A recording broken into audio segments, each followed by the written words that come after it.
Dear colleagues, if you would allow me, I would like to reopen the sitting.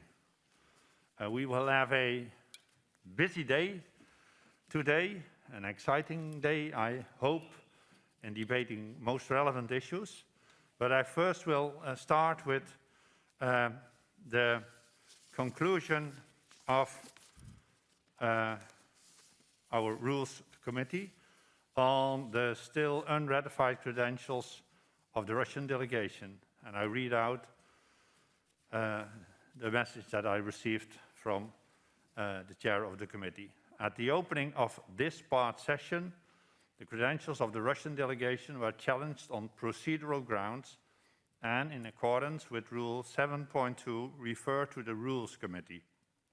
At its meeting on the 25th of January 2022, the Committee on Rules of Procedure adopted the following opinion. 1. On 24th of January 2022, the still unratified credentials of the parliamentary delegation of the Russian Federation were challenged on procedural grounds in accordance with Rule 7.1.a of the Rules of Procedure of the Assembly on the ground that, quote, the election of parliamentarians from nation-wide party list in Russia includes votes from the illegally occupied and annexed territory in Crimea, end of quote. 2.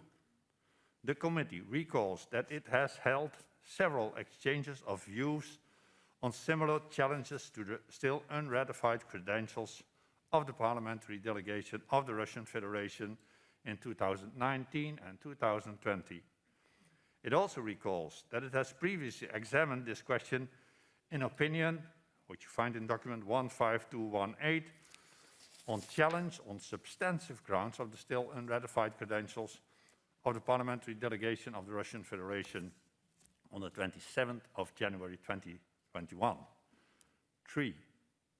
These exchanges of view and the opinion of the committee took account of the opinion of the Venice Commission on the compliance with Council of Europe and other international standards of the inclusion of a not internationally recognized territory into a nationwide constituency for parliamentary elections.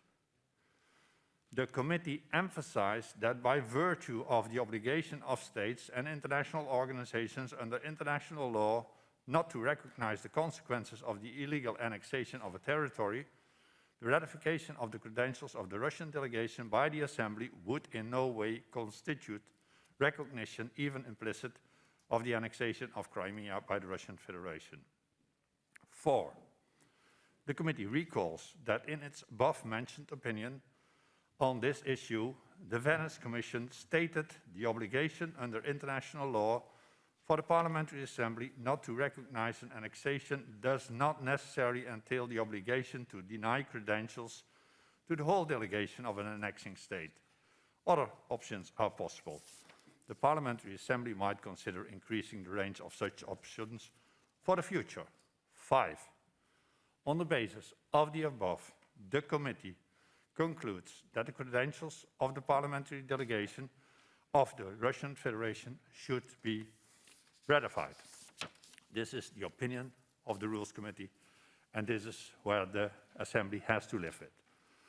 Next item of business is the debate on the report titled Football Governance, Business and Values.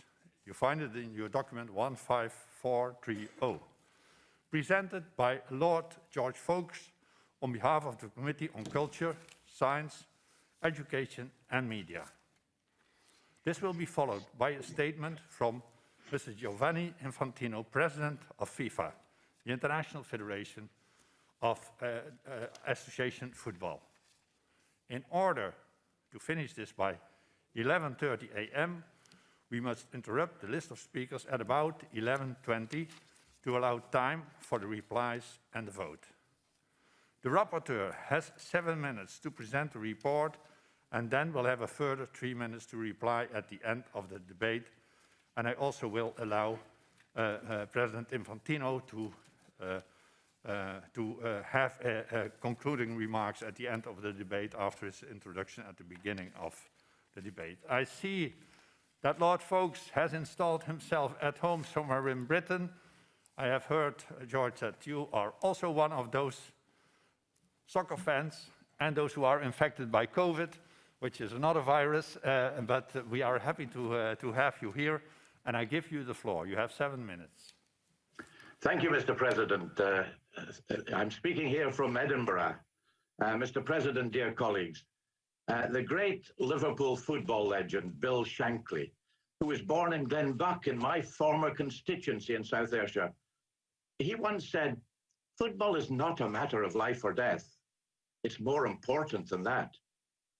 True, that was a wee bit of an exaggeration, but football does play a very important part in the lives of so many people represented by us here today.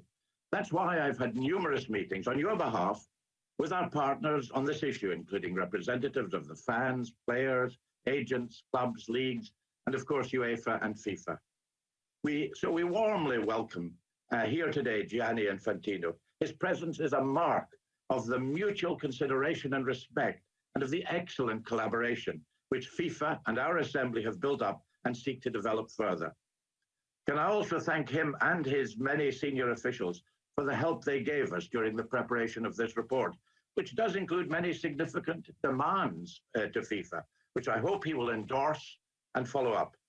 My main concern, which runs through the whole report, is that big business, as represented by some oligarchs and corporate owners, by a few rapacious agents, and by other self-centered commercial interests, has had a harmful effect on the beautiful game. Of course, we want football to be prosperous, but we need to take action to avoid financial excess and to ensure that business doesn't take precedence over human rights, which is our duty to protect. So what are the proposals that the report asks you to endorse? First, there needs to be a reform of the transfer system and the regulation of agents, with reasonable limits on their fees, and the setting up of a clearinghouse for all financial transactions, as FIFA have proposed, to ensure greater transparency of financial dealings. You know, a few of the mega-rich agents are even challenging FIFA's competence on this, for obviously selfish reasons, and they've objected to my support for it, but it has been backed by the smaller agents who do the daily grind on behalf of so many of the players in lower leagues and in poorer countries. This reflects a key theme of the report, which highlights the rapidly growing disparities of wealth at both club and league level. That's why the report strongly opposes any project like the proposed European Super League, which was fortunately scuppered by widespread fan protest.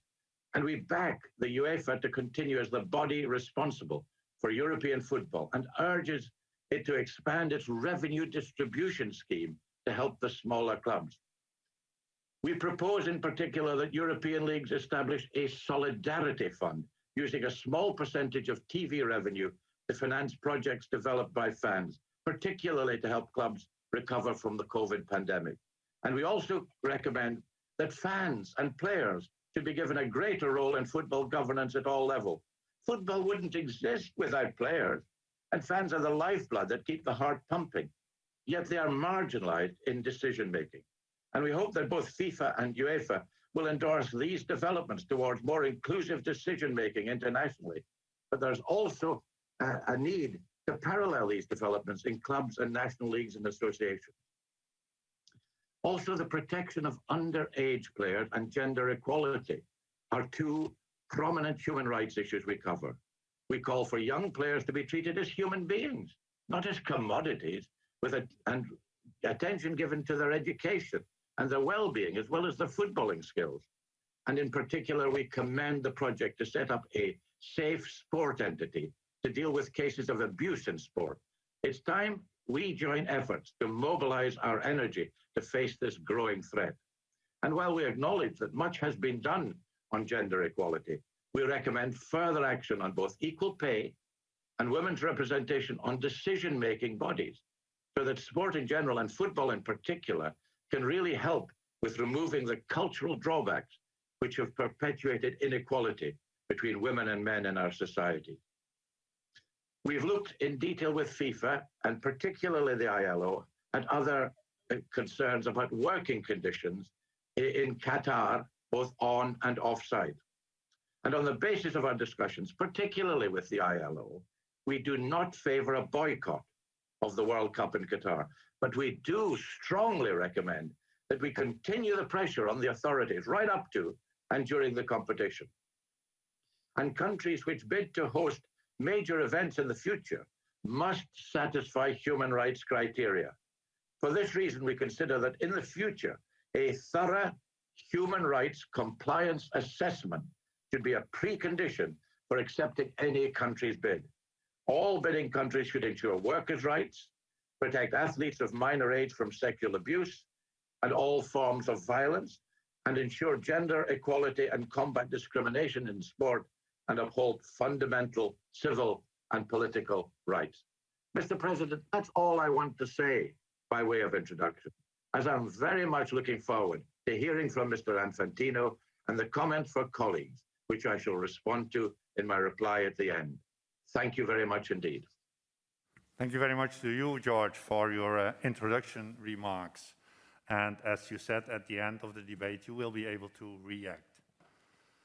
Colleagues, if I tell somewhere else that I am from the Netherlands, then I mention the name of our Prime Minister or of the newly elected President of this Assembly, people say, okay. But if I say that I am from the country of Johan Cruyff and Ruud Gullit and Marco van Basten and Frankie de Jong and Lieke Martens, then they say, oh, you're Dutch. And that is an indication that our soccer players, they are perhaps the best ambassadors of our countries. If they perform well, the country is seen as doing well. And like in politics, the game, football needs players, spectators, referees, and it needs rules and institutions. And I'm most happy that we have today amidst us the president of, one could call the United Nations of soccer, the president of the International Federation of Association Football, FIFA, Mr. Giovanni Infantino. Mr. Infantino has been president of FIFA since 2016 and as such oversees one of the world's largest sports organizations. We are talking about millions of players and we are talking about billions of fans. The good news is that all these fans are experts, so they do not really need Mr. Infantino to explain something about the game, but we need Mr. Infantino to say something about the rules and the organization. When I mentioned Ruud Gullit and Johan Cruyff, everybody reacted. If I say that Mr. Infantino, who is well known all over the world, is accompanied by a famous citizen of Strasbourg, Mr. Arsène Wenger, then everybody says, Arsène Wenger. Now we are talking, now we know what item is on the agenda. So Mr. Wenger also very much welcome here to accompany Mr. Infantino. And without further delay, I would like to give the floor to you, President Infantino, to address our Assembly there. Thank you very much.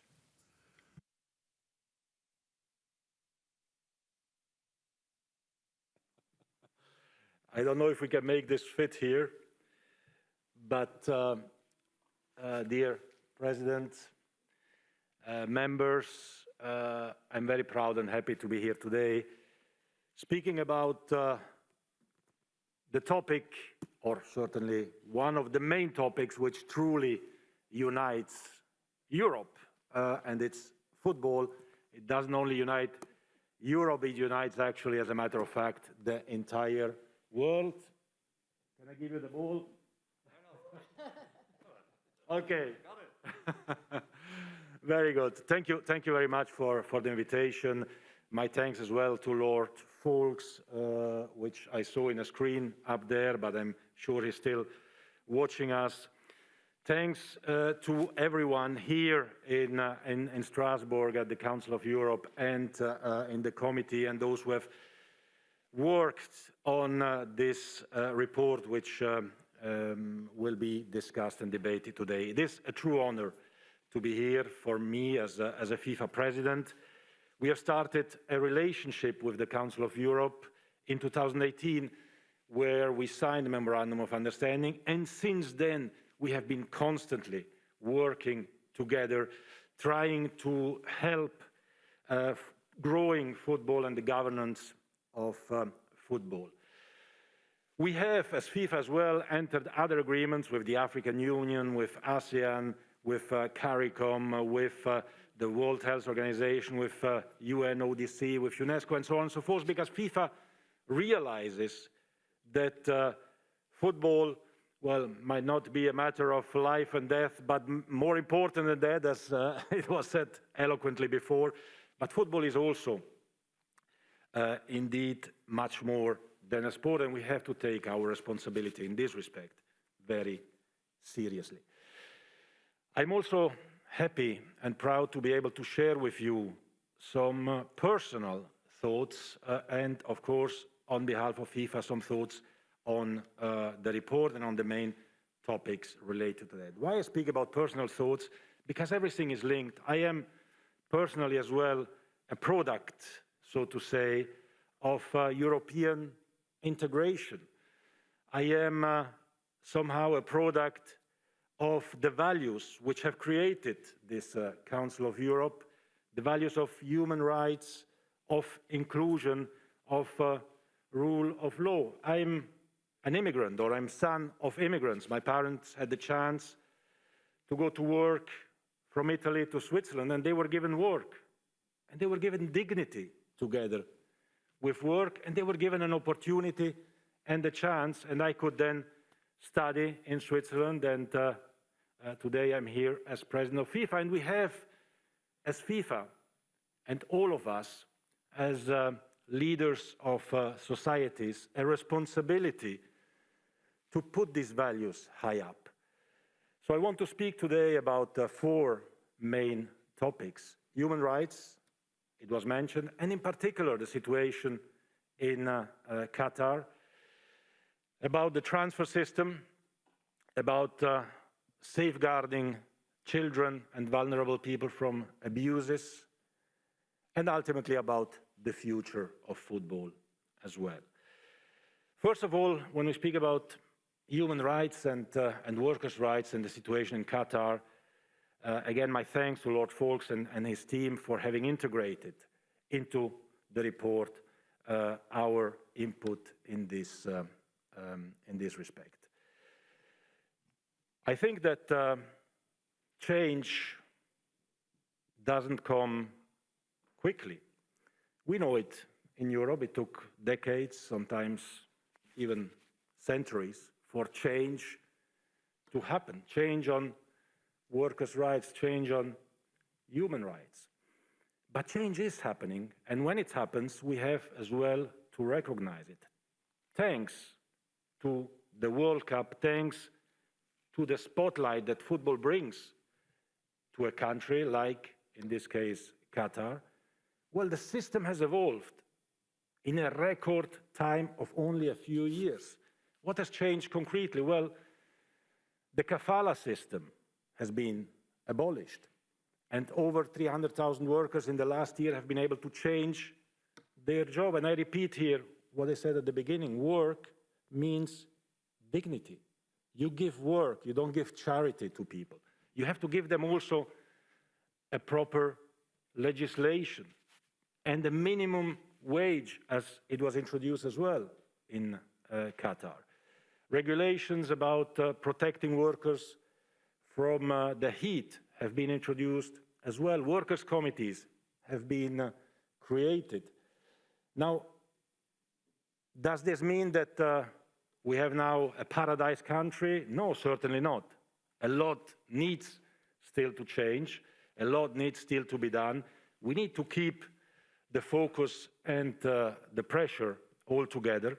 But we also have to recognize that change has indeed happened and support those who are investing their time, their energy, and their beliefs for this change to happen. And let's face it, this change happened because of the spotlight of a football event. There is a lot of business going on with Qatar, with the Middle East, with other countries, and no change is happening because of the business, but change has happened thanks and because of the power of football and the competition. And this change does not have to continue only until the World Cup. It has to continue well beyond that, and the signs for this are indeed very positive. So thanks for acknowledging and recognizing that. The transfer system is also about solidarity. It's also about these values which are so dear to us here in Europe, about training, about education. And 20 years ago, FIFA, at the time with the European Commission, decided on a new set of rules. And after 20 years, it's time to analyze whether these rules on the transfers of players have had the effect that we wanted. What kind of effect did we want? Well, we wanted to encourage contractual stability, solidarity, education and training of players, and bringing transparency, another key element in governance of football, into the game. 20 years later, we have to admit that not everything went as it was hoped, and we have to amend and change these rules, and that's what we are doing. And again, our thanks to Lord Foulkes and his team for having analyzed our proposals in great detail. I just want to give you one figure, or actually three figures, which are quite shocking. In the last year, pre-COVID, so pre this situation that we are all living in 2019, the value spent, or the money spent on transfers of football players in 1 year was about 7 billion euros. Around 700 million, so 10% of this amount went to players' agents. So 7 billion, 700 million, and around 1% went to training of players, to solidarity for the clubs, the smaller clubs who train players. When you see these figures, and by coincidence, these figures are kind of the same, 70, 700, and 7 billion. When you see these figures, you see that something is not right, that we need to address it, and that we are addressing it by creating a clearing house to make sure that training, compensation, solidarity has to go to the clubs who train players, to make sure that players will be trained, that smaller clubs have the opportunity to train, and to bring transparency in the interactions between clubs and players, between players' agents and players. It is very, very important that we have this transparency, that we avoid excessive commissions, and that we make sure that money goes where it has to go, which is in development of players, in solidarity, in development of football. So thanks for your support, because obviously every time a regulator like FIFA comes in and wants to regulate, to bring transparency and efficiency to a system, you are faced with an army of lawyers who are obviously saying that any sort of regulation violates some European legislation of some sort. But we are sure that what we do is not only perfectly legal, but it is also absolutely necessary for the good of football, for the image of football, for the development and the future of football. And if we speak about values, and if we speak about human rights, and if we speak about development and training of players, we have to talk as well about protection of young players, not only football players, young boys and girls who want to practice sport. And for too long, we have been hiding behind a situation which is worrying, because abuses sadly happen. They happen as well in football, and we need to face that. And we had to face it at FIFA the hard way in countries also outside of Europe, where there is no legislation, no governments, no states helping victims. we had to step in, and we realized that this goes beyond, of course, our possibility as a sports body. And for this reason, we embraced a new project. We led a debate about creating an agency, an independent external agency in collaboration with governmental authorities, with international authorities, with sports bodies, an agency which will help victims all over the world to have the right assistance, to have some protection, to be receiving assistance for them, for their families, in any sport, because every boy and every girl, not only in Europe, but everywhere in the world,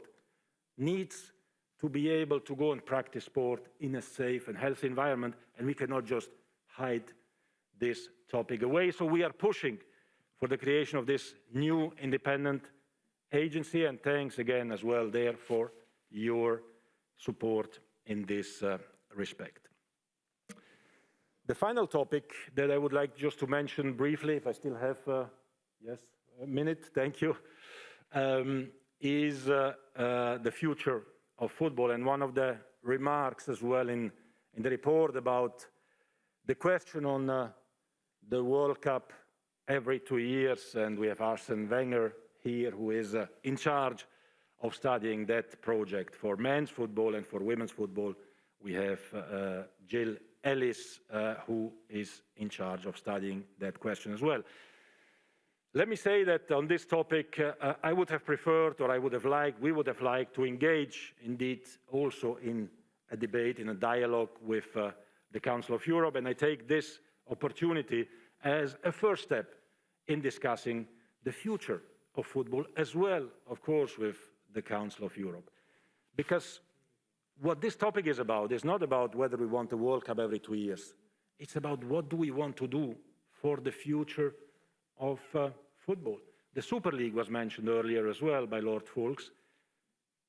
We see that football is going into a direction where a few have everything and the vast majority has nothing. I understand.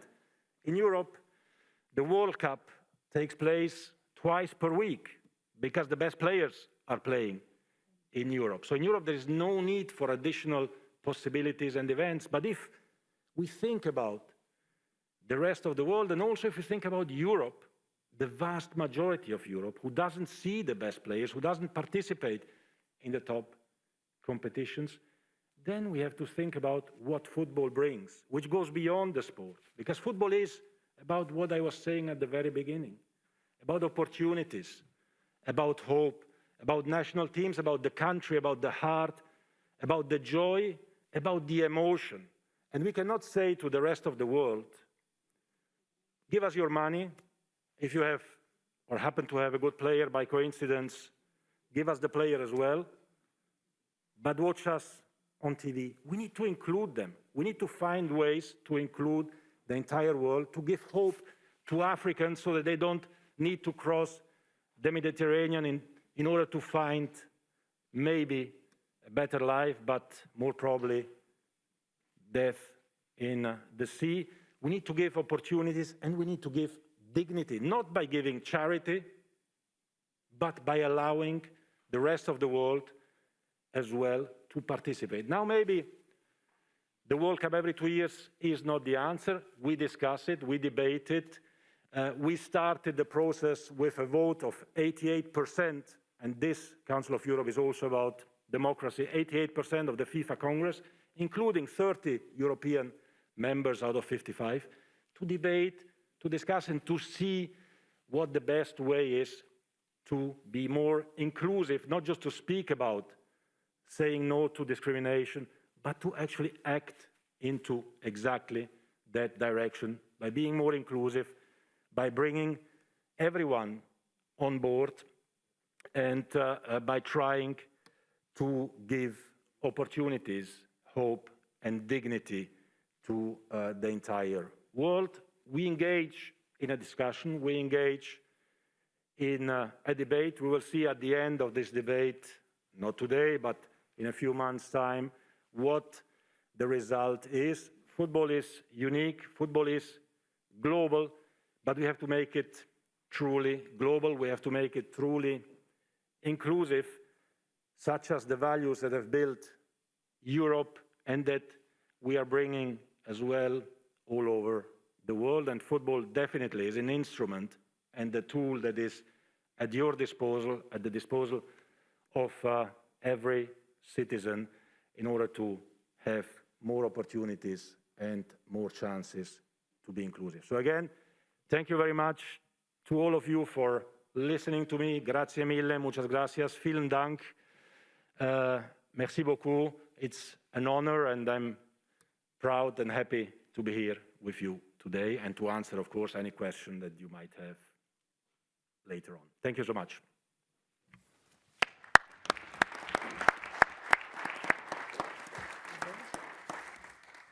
Thank you so much, Mr. Infantino, for your most interesting speech, and of course for this. This is for in our free time to play football with real football. As I told you and Mr. Wenger before, I cannot make here this sign. All soccer fans know what I mean. We do not have a VAR, but we do have our members, and they might have second thoughts about what Lord Foulkes has said in his introductory remarks, or what you, President Infantino, have said in your remarks, and you will have a fair chance, fair play at the end of the debate to react. Now, first, we are going to listen to the 5 representatives speaking on behalf of our 5 political groups. And as number 1, I call in the debate Mogens Jensen from Denmark, who will speak on behalf of the group of the Socialists, Democrats and Greens. Mogens, you have the floor. Thank you very much, Mr. President Chini, and congratulations with your election. Dear colleagues, on behalf of our group, I would like to thank our good colleague George Foulkes for this important report.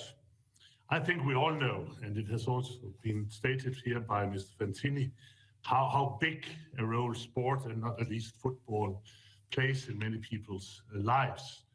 Many people participate in and follow football, and thus this sport, with its major role in media and in stadiums around the world, has a significant impact on attitudes and values among people globally. At the same time, football plays a major economic role worldwide. And this also means that not at least the football organizations have a great responsibility in their organization and in the way of running the sport of football to live up to a number of very fundamental values which the Council of Europe is set in the world to defend: democracy, respect for human rights, anti-corruption, anti-discrimination, and equality. This is a huge responsibility, which I think we have to say today is not borne satisfactorily by UEFA and FIFA, and therefore there is a good reason to very welcome FIFA's president, Mr. Infantino, is present here today and also takes the dialogue as we have had it since 2018. Because when we hopefully shortly adopt this resolution and recommendation, I think we will send some very clear signals to not at least the football's international organizations. You need to radically tighten the conditions that countries bidding to host major football events must meet in terms of protecting human rights and ensuring that compliance is monitored and that sanctions are severely penalized if that's not the case.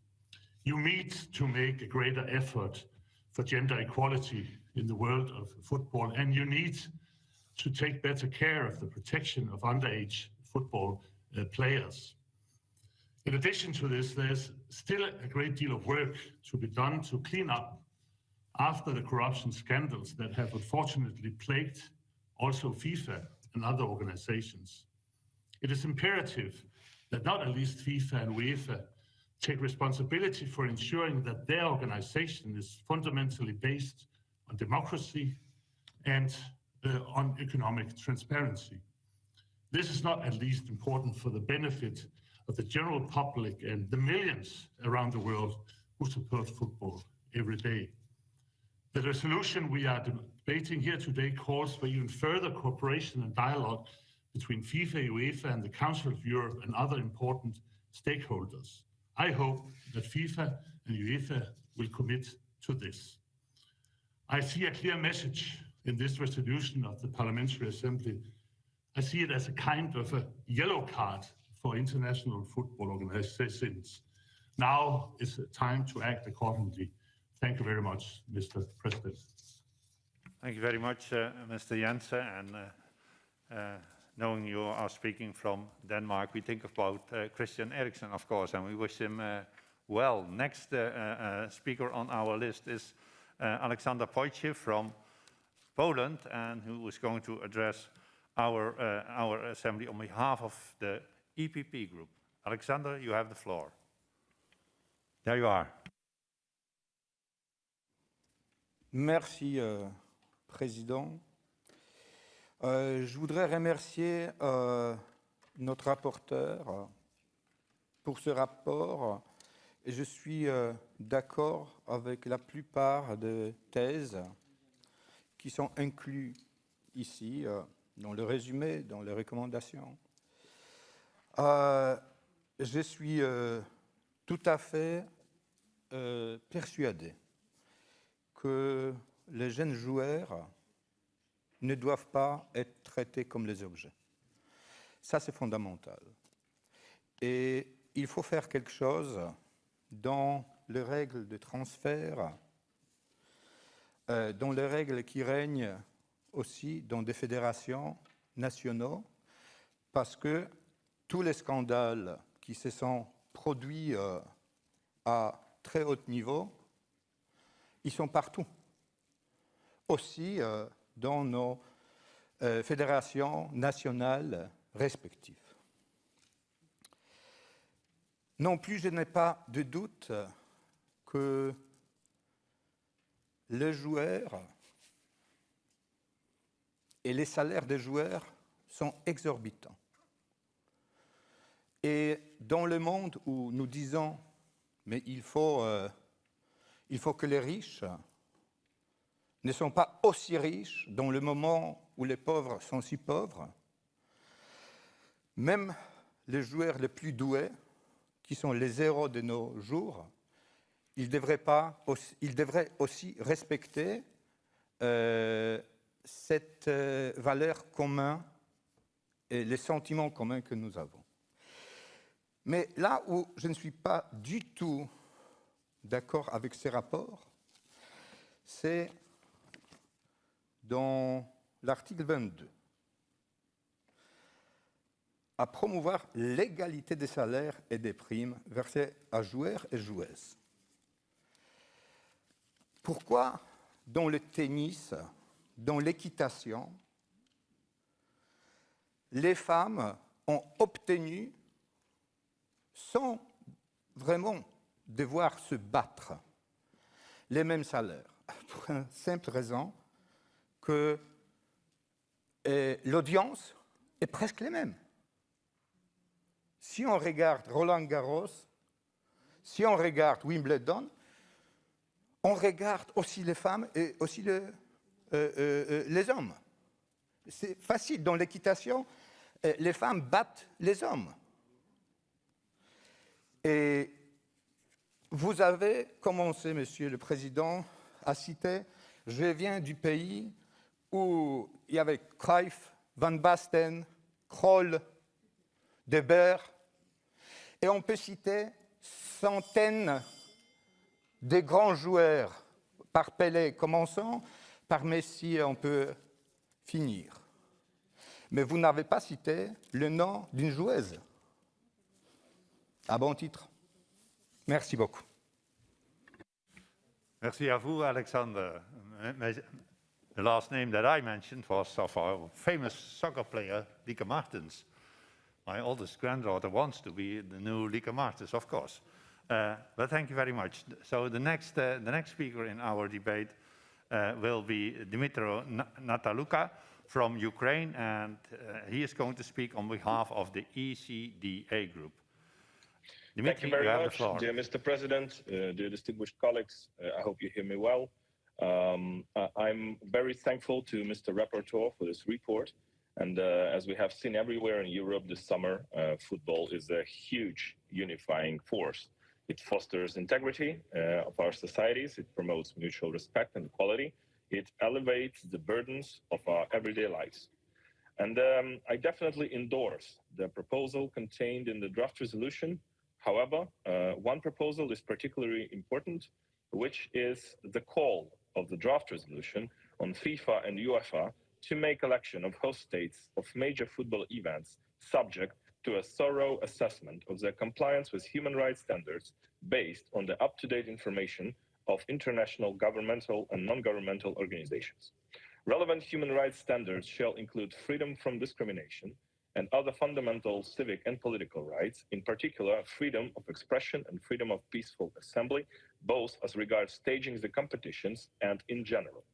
In my opinion, such an assessment is an immensely important step towards enforcing human rights and enhancing accountability for their violations.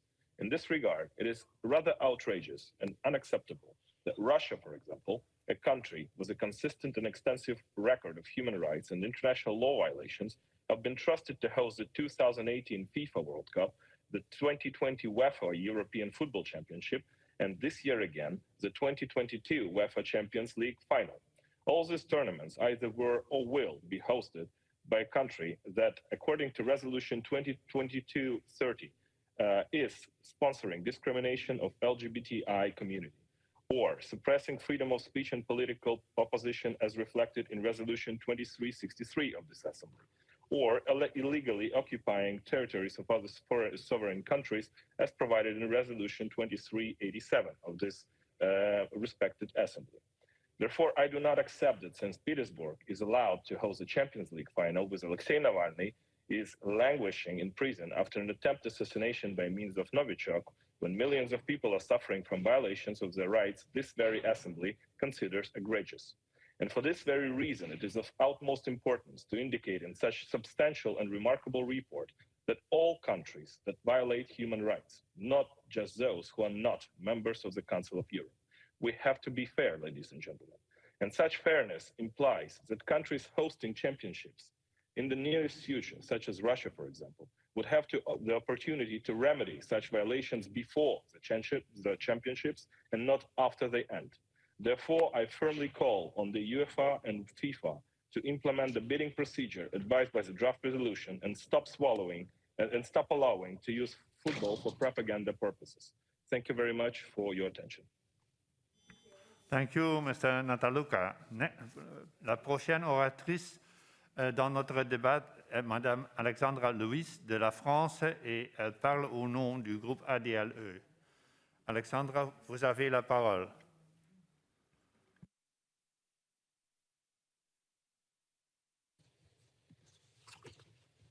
Merci, Monsieur le Président. J'en profite pour vous féliciter pour votre élection. Chers collègues, Monsieur le rapporteur, au-delà des enjeux classiques, économiques et politiques, la gouvernance du football implique également des questions éthiques liées aux droits humains. Je souhaite d'abord saluer le rapport de notre collègue, Lord Josh Falk, qui souligne les enjeux globaux de ce sport mondialement populaire, dont l'influence auprès de nos concitoyens n'a jamais été aussi forte. Dans chaque pays du monde, on supporte sa nation, on supporte son club.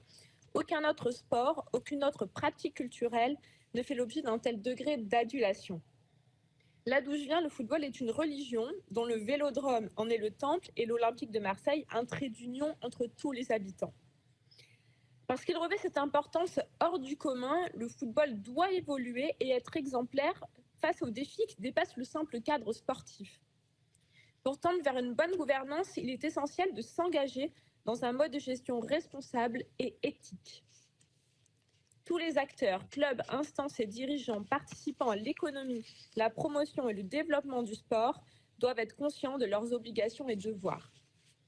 Dans cette optique, 2 points me semblent vraiment primordiaux: un encadrement renforcé du respect des droits humains et une meilleure régulation financière pour endiguer les dérives croissantes dans l'économie du football.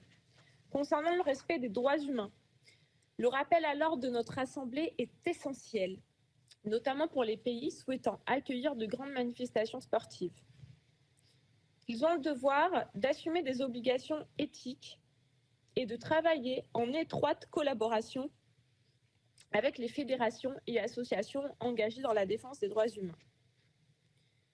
Aussi, l'année 2022 nous renvoie forcément à l'organisation de la Coupe du monde du football au Qatar.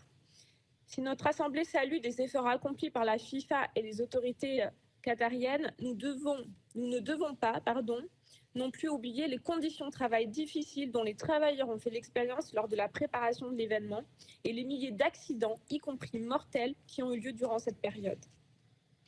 L'Assemblée appelle donc la FIFA et l'UEFA à revoir les conditions que les pays candidats à l'organisation de grands événements de football devront obligatoirement respecter en matière de garantie des droits humains. Si cela n'est pas le cas, une évaluation devra avoir lieu avec l'obligation de respect de ces critères et l'instauration de mécanismes de contrôle de ces engagements. Le second point que j'aimerais évoquer rapidement concerne l'économie du football et ses inégalités. Dans ce rapport intitulé The Financial Landscape of European Football, le cabinet d'audit KPMG a constaté la progression de toutes les sources de revenus du football européen avec une expansion rapide qui n'a pas été homogène. Cette situation s'est renforcée ces dernières années, a provoqué des disparités grandissantes entre les ligues et les clubs. Initiée par l'arrêt Bosman dont l'objectif est en soi la défense de la liberté et des droits humains des joueurs, l'expansion du marché des transferts accentue cette polarisation de l'économie du football. Il est désormais essentiel que la FIFA puisse mieux réguler ce système afin d'endiguer les pratiques douteuses et offrir plus de transparence aux flux financiers. Je vous remercie pour votre attention. Merci à vous, Madame Lewis. Next, I call in the debate Mr. Thomas Pringle from Ireland, and he speaks on behalf of the UEL group. Thomas, you have the floor. Thank you, Mr. President. In the cover page for this debate, it says that business must not, however, take precedence over values. That is a very worthwhile statement, but unfortunately, I think it is a statement that has been lost in relation to football at the moment. Are we really to believe that there is any value left in football when we see how the major clubs behave across Europe and how FIFA has behaved with the giving of the World Cup to Qatar? I must confess that I am no expert and have not spent much time looking at how football behaves in the world today, but then I am probably like most of the world in that regard. The granting of the World Cup to Qatar and the stories that have emerged from there in relation to the treatment of workers on the building of the stadiums are shocking. The distinct impression being given when reading this report is that FIFA is doing all it can to improve the situation and is working hard to get it right. That may be so now, and that may be down to organisations like ours and getting involved in trying to drive change within football. But it is my distinct impression that FIFA was dragged to this point rather than wanting to do something for the rights of workers. It was probably more to do with the reaction of the public to the situation, and it seems to me that the work of the ILO would have more to do with improving the situation than FIFA really. I do agree that the Council of Europe has a role to play when we consider that there are many large European companies that are operating in Qatar and looking to profit from the World Cup. They should be made to ensure that the protection of human rights in their work as well. But in saying that, it is welcome that FIFA appear to be on board in improving the situation, and that is something that must continue after this World Cup as well this year. But time will only tell that, unfortunately. Unfortunately, in Ireland, FIFA would be known as a bastion, not be known as a bastion of rights-based work, but would be known more for financial irregularities, and it would be extremely welcome if that was to change also. I would like to talk a bit about the financial situation in relation to the game in Europe as well. The report highlights shocking figures, really, in relation to the imbalance of how clubs are funded. Total funding in European football in 2018 was over 21 billion euros, with the average operating revenue for clubs in what is called Cluster A of 160 million euro per annum, which is the leagues of England, France, Germany, Italy and Spain. In Cluster B of 31.7 million, and even less further down the leagues. That level of financial disparity means that the problems will be very difficult to address. Effective ways of tackling that is the only way that football will be accountable, and that football can really be seen to be acting on behalf of the people and talking on behalf of the people, rather than oligarchs and big business that own and control football at the moment. Thank you.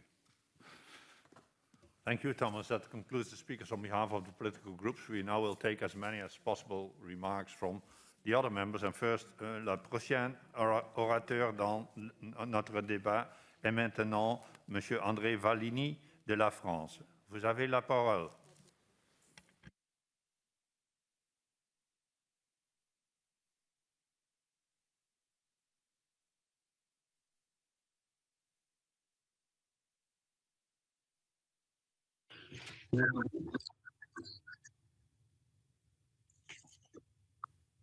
Vous m'entendez, Monsieur le Président?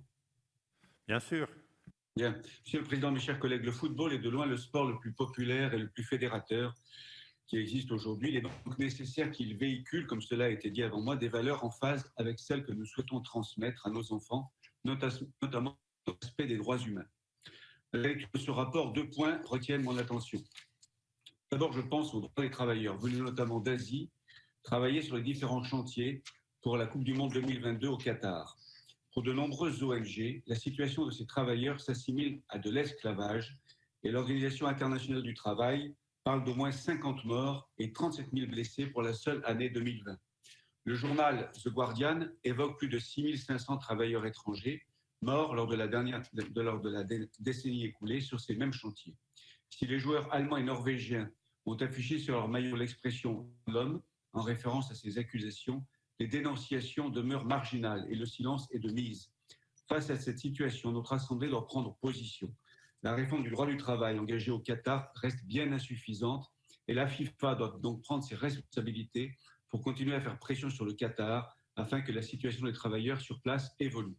Deuxième point, les droits des joueurs mineurs doivent être protégés contre toute forme d'abus. Depuis 2001, l'article 19 du règlement du statut des joueurs pose pour principe que le transfert international d'un joueur n'est autorisé que si celui-ci est âgé d'au moins 18 ans. Toutefois, des exceptions sont prévues lorsque les parents du joueur viennent s'installer dans le pays où se trouve le nouveau club. Aujourd'hui, ce principe pourrait être remis en cause. En effet, la possibilité d'opérer des transferts internationaux de joueurs âgés de 16 à 18 ans pourrait devenir la norme. Nous devons nous opposer à cette modification du règlement du statut et du transfert des joueurs. En effet, selon Mediapart, malgré le principe de l'interdiction, la FIFA aurait reçu en 2018 3300 demandes d'enregistrement des transferts concernant des joueurs de moins de 18 ans, ce qui représente 20% des transferts, un transfert sur 5. Certains agents peu scrupuleux organisent le transfert de nombreux joueurs pour maximiser leurs chances de trouver une pépite qui leur fera gagner beaucoup d'argent. Et pour ceux qui ne sont pas conservés par le club à l'issue d'une année de contrat, ces joueurs se retrouvent livrés à eux-mêmes dans un pays étranger où ils n'ont aucune famille. C'est ce que nous devons éviter. Je soutiendrai donc ce projet de résolution. Je vous remercie, Monsieur le Président. Merci à vous, Monsieur Vallini. Now I call in the debate Alexei Goncharenko from Ukraine. Alexei, you have the floor.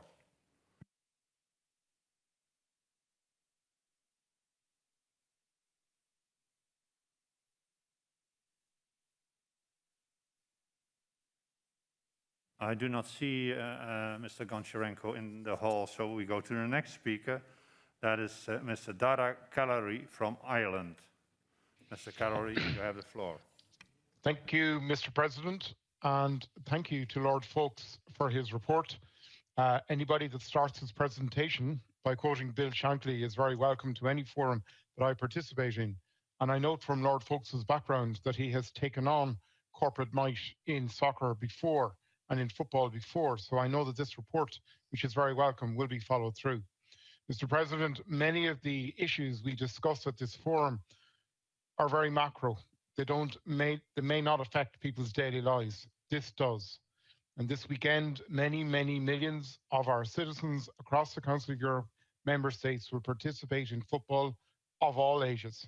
And can I say to our EPP colleague, in relation to his remarks about women's football, I quote him the name of Stephanie Roche, who in 2014 was the runner-up in the Ballon d'Or for the best goal in football.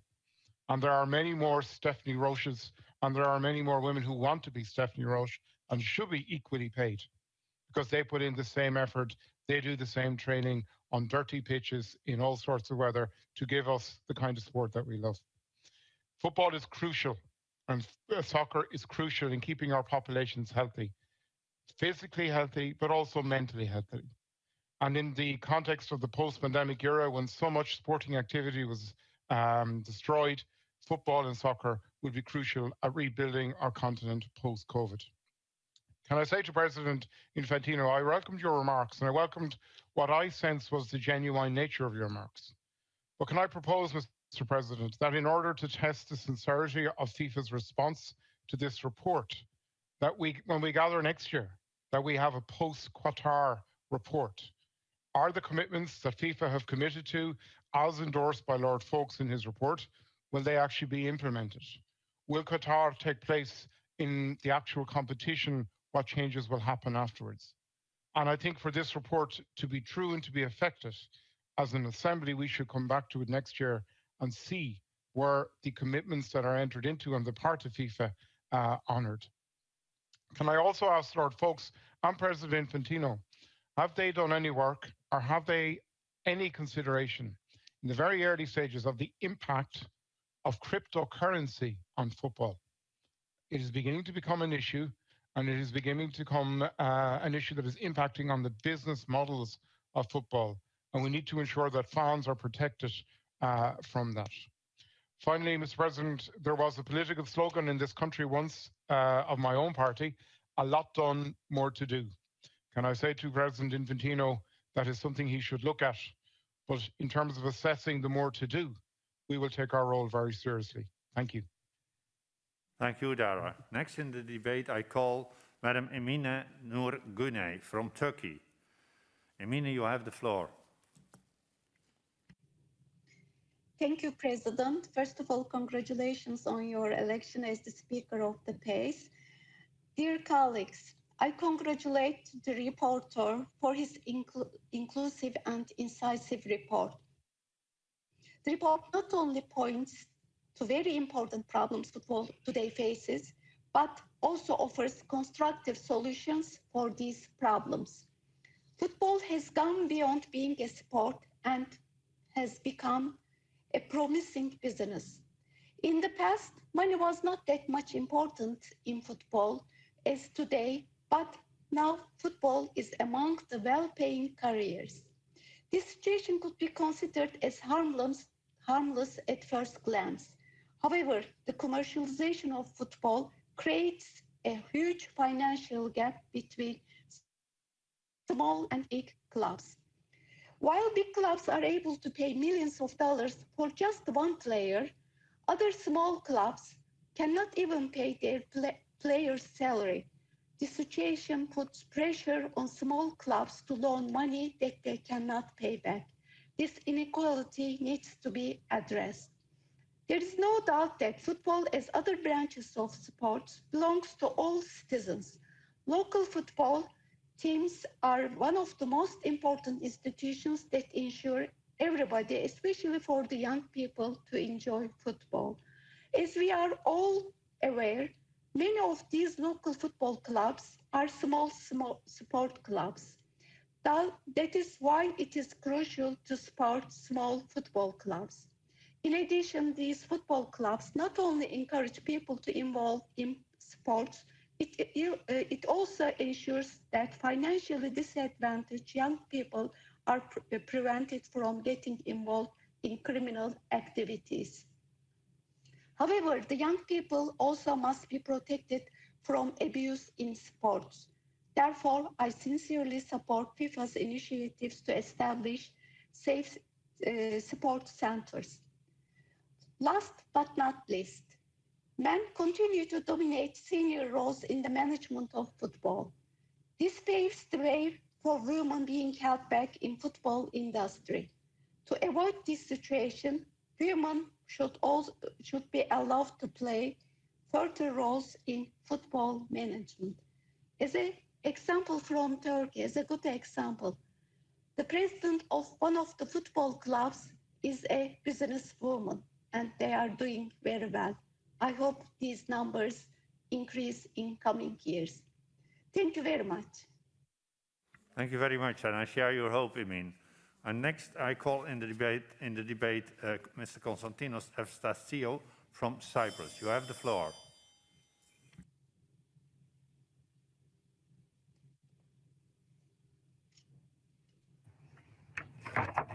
Thank you. Thank you very much, Mr. President.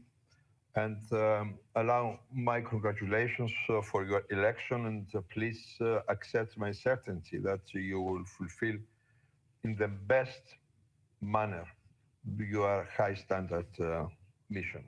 My congratulations also to Mr.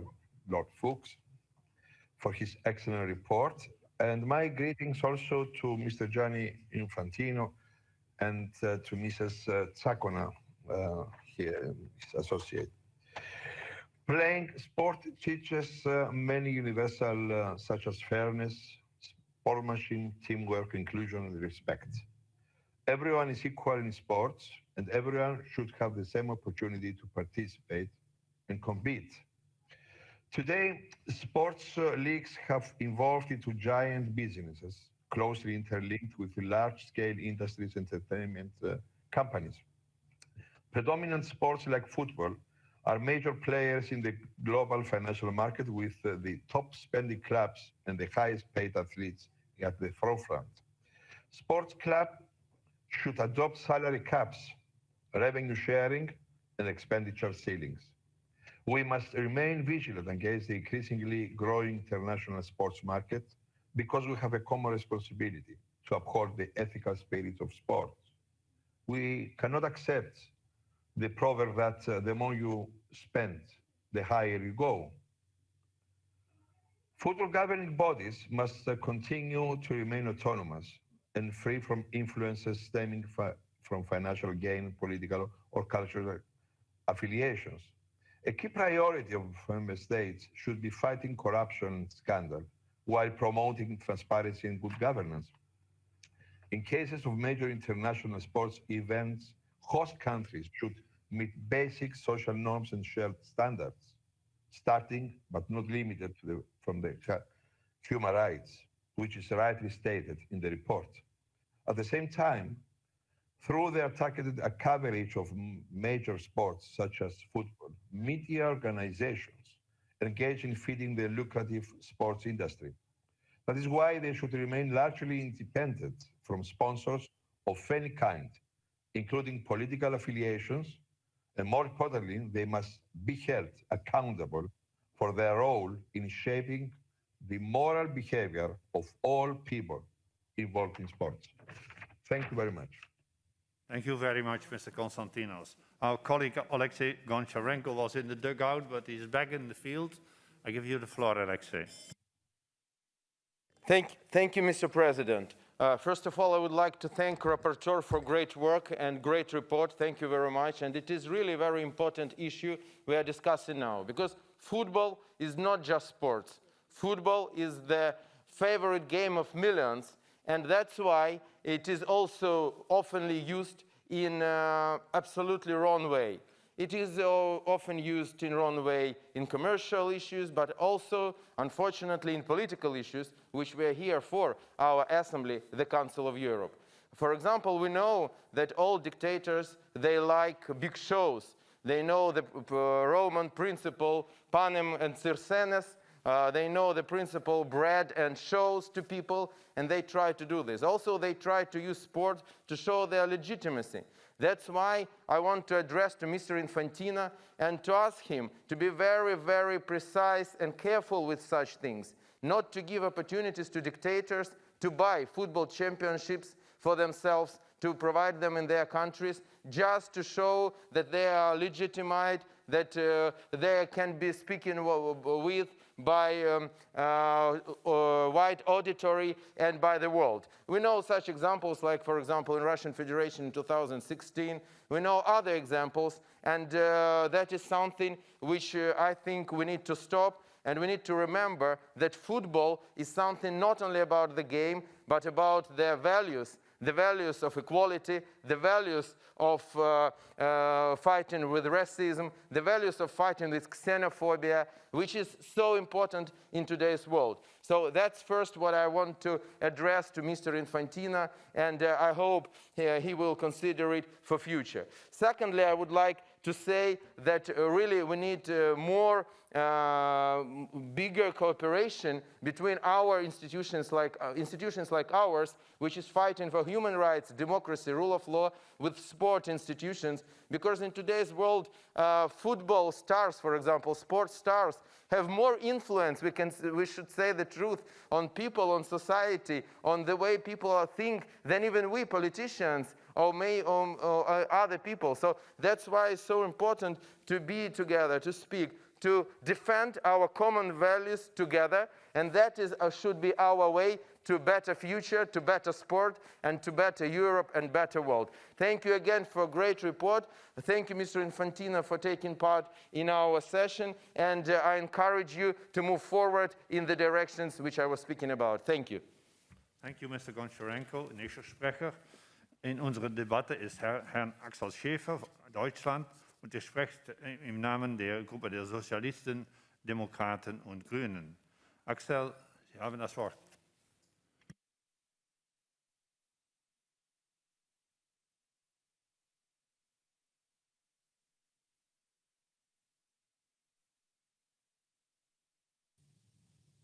Okay, ja, Herr Präsident, liebe Kolleginnen und Kollegen, vielen Dank auch von meiner Seite an George Fox und an Gianni Infantino, sowohl für den Bericht als auch für die offene Debatte, die wir hier führen. Ich will es auf 3 Punkte konzentrieren. Das eine ist Fußball und Werte. Es ist manchmal eine schwere Gratwanderung, die wir zu gehen haben. Auf der einen Seite, dass der Sport nicht im klassischen Sinne politisch ist. Auf der anderen Seite, dass Menschenrechte unteilbar ist. Deshalb ist es für mich wichtig, dass wir sowohl den Verband als auch die Sportlerinnen und Sportler unterstützen, wenn sie aktiv für Menschenrechte eintreten, sei es auch durch manche symbolische Aktion vor Ort, vor Spielen, wie das geschehen ist. Das ist ein großer Gewinn auch für den Fußball, weil Menschenrechte, das wissen wir eben, weltweit und unteilbar sind. Und ich erinnere genau an dieser Stelle an die Entwicklung, die es auch gegeben hat. Aus meiner Sicht eine positive Entwicklung. Bei der Weltmeisterschaft 1978 in Argentinien, in Zeiten der Militärdiktatur, wurde in Stadien Fußball gespielt, wo vorher politisch Gefangene inhaftiert, malträtiert und misshandelt worden sind. Das schien teilweise überhaupt niemand von der FIFA zu stören. Das ist heute Gott sei Dank anders. Und deshalb möchte ich das an diesem Punkt nochmal besonders betonen, was in diesem Bericht nicht immer so deutlich rauskommt. Menschenrechte ist immer auch eine Frage der Praxis. Und dazu gehört natürlich als zweites auch die Frage Gleichstellung von Frauen. Als Herr Infantino geboren wurde, 1970, gab es in Deutschland zum ersten Mal Frauenfußball. Vorher war der verboten. Das ist ein großer Fortschritt, deshalb müssen wir auch mehr Beteiligung von Frauen und auch Quotierung hinbekommen. Und als letztes, wir sind Patrioten. Patriotismus ist das Gegenteil von Nationalismus. Lass uns auch bei Fans, bei unseren Veranstaltungen immer schauen, dass wir gemeinsam uns freuen bei Feiern und nicht, dass es zu feindseligen Angriffen kommt. Vielen Dank. Danke sehr, lieber Axel. Prochain orateur dans notre débat est M. Dimitri Aubron de la France. Vous avez la parole. Merci, Monsieur le Président. J'espère que vous m'entendez bien. Monsieur le rapporteur, mes chers collègues, je tenais tout d'abord à saluer bien sûr le travail de Monsieur le rapporteur sur un sport qui est finalement le révélateur de l'état de notre société, que ce soit sur le poids des gros capitaux, l'égalité entre les femmes et les hommes, la reconnaissance des professions peu visibles ou encore le droit des mineurs. Dans le cadre de mon intervention, je souhaite me pencher sur les projets d'une Super Ligue européenne et d'une Coupe du Monde tous les 2 ans. Projets sur lesquels le rapport s'oppose et j'en partage l'avis. Ces 2 projets s'inscrivent dans un contexte de crise sanitaire où le monde du sport continue de s'adapter aux multiples conséquences de cette pandémie sur son fonctionnement. Selon les promoteurs de ces projets, l'idée consisterait à susciter l'intérêt des jeunes générations qui risqueraient de se détacher du football à cause du fait, selon eux, qu'il y aurait beaucoup de matchs à faible niveau. Ainsi, la création d'une ligue regroupant les meilleurs clubs et la répétition plus fréquente d'une Coupe du Monde contribuerait à augmenter le nombre de rencontres à haut niveau. De plus, selon les partisans de ces projets, ces chantiers sont justifiés par une envie de changement des supporters. Cependant, à la vue des déclarations inquiètes de l'association Football Supporters Europe et des nombreuses manifestations de colère des supporters qui ont fait reculer des clubs qui voulaient faire sécession, il est évident que ces projets ne sont alimentés, disons-le clairement, que par l'appât du gain. Le football, sa culture et son patrimoine sont réduits à une dimension comptable. S'agissant de la Super League européenne, la chaîne Sky Sports a estimé que plus de 5 milliards d'euros seraient redistribués aux 20 clubs participant à cette compétition, soit 3 fois plus que la Ligue des Champions, compétition historique. À l'annonce de ce projet, les analystes se sont interrogés sur la manière dont ces clubs avaient obtenu la garantie financière de pouvoir lancer un tel projet de Super League européenne. Selon toujours Sky Sports, les clubs devaient trouver près de 6 milliards d'euros, une somme à laquelle aurait participé la banque américaine JP Morgan, mais aussi, et c'est plus inquiétant, le Public Investment Fund, qui est le fonds public d'investissement de l'Arabie saoudite. Rappelons que le Parlement européen s'est saisi du dossier en affirmant son opposition, je cite, aux compétitions dissidentes qui sapent ses principes et mettent en danger la stabilité de l'écosystème sportif global. Il a demandé, je le cite, que la culture sportive européenne soit alignée sur les valeurs de l'Union européenne de solidarité, de durabilité, d'inclusion pour tous, de compétition ouverte, de mérite sportif et d'équité. Bien que mis entre parenthèses, le projet de cette nouvelle compétition n'est pas éteint, car sa société commerciale existe toujours et échafaude de nouveaux plans. S'agissant du projet de mise en place d'une Coupe du Monde biannuelle, là aussi les arguments sont financiers, comme l'attestent les études de faisabilité présentées par la FIFA qui mettent en lumière une augmentation des revenus de 3,9 milliards d'euros. Là aussi, les critiques ont été sévères, notamment de la part des joueurs qui pointent du doigt les calendriers des clubs et des équipes nationales déjà surchargés et difficilement tenables, notamment au regard des circonstances sanitaires actuelles et de l'organisation du prochain mondial au Qatar à l'hiver prochain. Alors que la FIFA prévoit de soumettre au vote le projet de mondial biannuel dès le printemps, 6 fédérations nationales menacent de quitter l'instance en cas d'adoption, à savoir la Norvège, la Suède, la Finlande, le Danemark, l'Islande et les îles Féroé. Une situation qui risque de s'envenimer car ces nations nordiques font partie de l'UEFA qui, elle-même, est farouchement opposée au projet précité. Je vous remercie. Merci à vous, Monsieur Oubrand. Now I call in the debate Mr. Andrei Ivitsin from the Russian Federation. You have the floor, and after Mr. Ivitsin, we listen to Madam Lovochkina, Mr. Lukaitis when present, and Madam Hernandez Ramos. Please take care that you ask for the floor. Mr. Ivitsin, you have the floor. Да. Добрый день, спасибо, господин президент. Мы в целом поддерживаем инициативы и предложения, изложенные в проекте резолюции. Вместе с тем обращаем внимание, что в отдельных положениях проекта резолюции, в частности в подпунктах от 3 по 6 включительно, уделяется чрезмерное внимание прав человеческой тематике с акцентом на возможное нарушение прав человека при подготовке к проведению чемпионата мира по футболу в Катаре, что не может быть поддержано. Такой сомнительный подход, расширяя возможности для вмешательства во внутренние дела государств и неправомерного давления на международные футбольные организации, ведет к дальнейшей политизации спорта. Обеспокоенность вызывает идея вовлечения Международной организации труда в сферу управления футболом и делегирования ей полномочий по определению так называемой пригодности страны для проведения международных турниров. Исходим из того, что решения о месте проведения спортивных соревнований должны приниматься ФИФА и УЕФА. При этом выполнение международных обязательств в области защиты прав человека должно оставаться в ведении государств. Спасибо за внимание. Желаем нашим международным организациям дальнейших успехов в развитии футбола как на территории Европы, так и в целом в мире. Спасибо. Spasiba, господин Ivitsin. Now I call in the debate Yulia Lvochkina from Ukraine. Yulia, you have the floor. Dear President, dear colleagues, I would like to express my sincere gratitude to Rapporteur Lord George Fox, who presented a comprehensive overview of the football industry through the prism of core values and human rights standards. Football game has a universal appeal across our troubled world and its diverse cultures. Generating emotional intensity and involving the charged audience in intriguing performance, football also plays an important social function, unifying role. Under growing contradictions and conflicts within individual countries and regions, football game contributes to reducing the level of aggression and intolerance. Moreover, football contributes to awareness and understanding among bearers of different values, traditions, and cultures, advancing human dignity through sports around the world. Despite many of the advances made towards collaboration between host countries and their national authorities, the relevant international sports federation and human rights organization to develop and ensure the broad spectrum of human rights in the football industry, there are still some major challenges. Human rights conditionalities, forbidding countries, respect for rights of special categories of persons, financial imbalances are a matter of concern.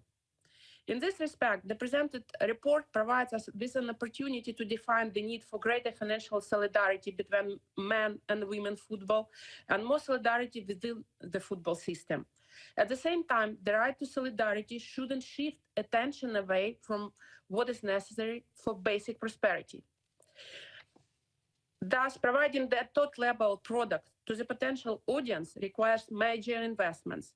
In this respect, excessive solidarity could destroy the fragile balance of self-reliance of the football system, changing the vector of natural sports selection in favor of dependency.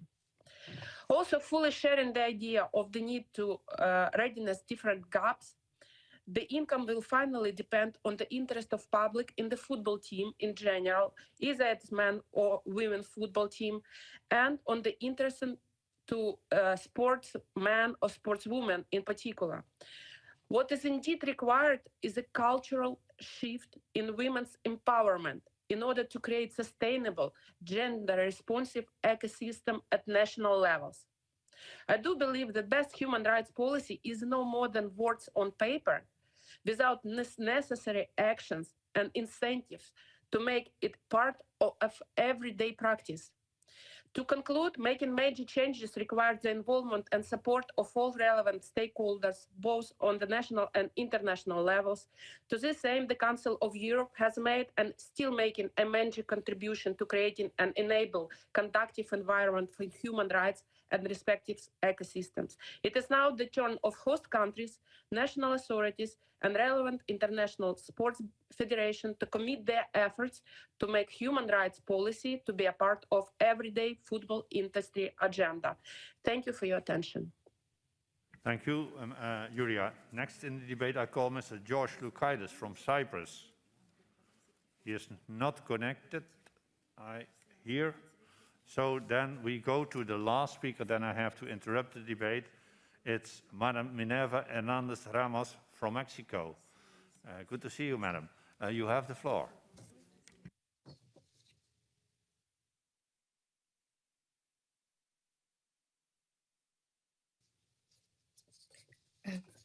Buenos días. Es mi turno.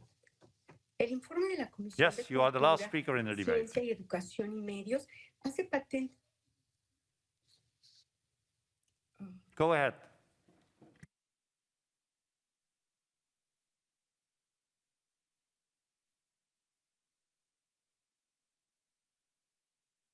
Madam Hernandez Ramos, please ask for the floor again.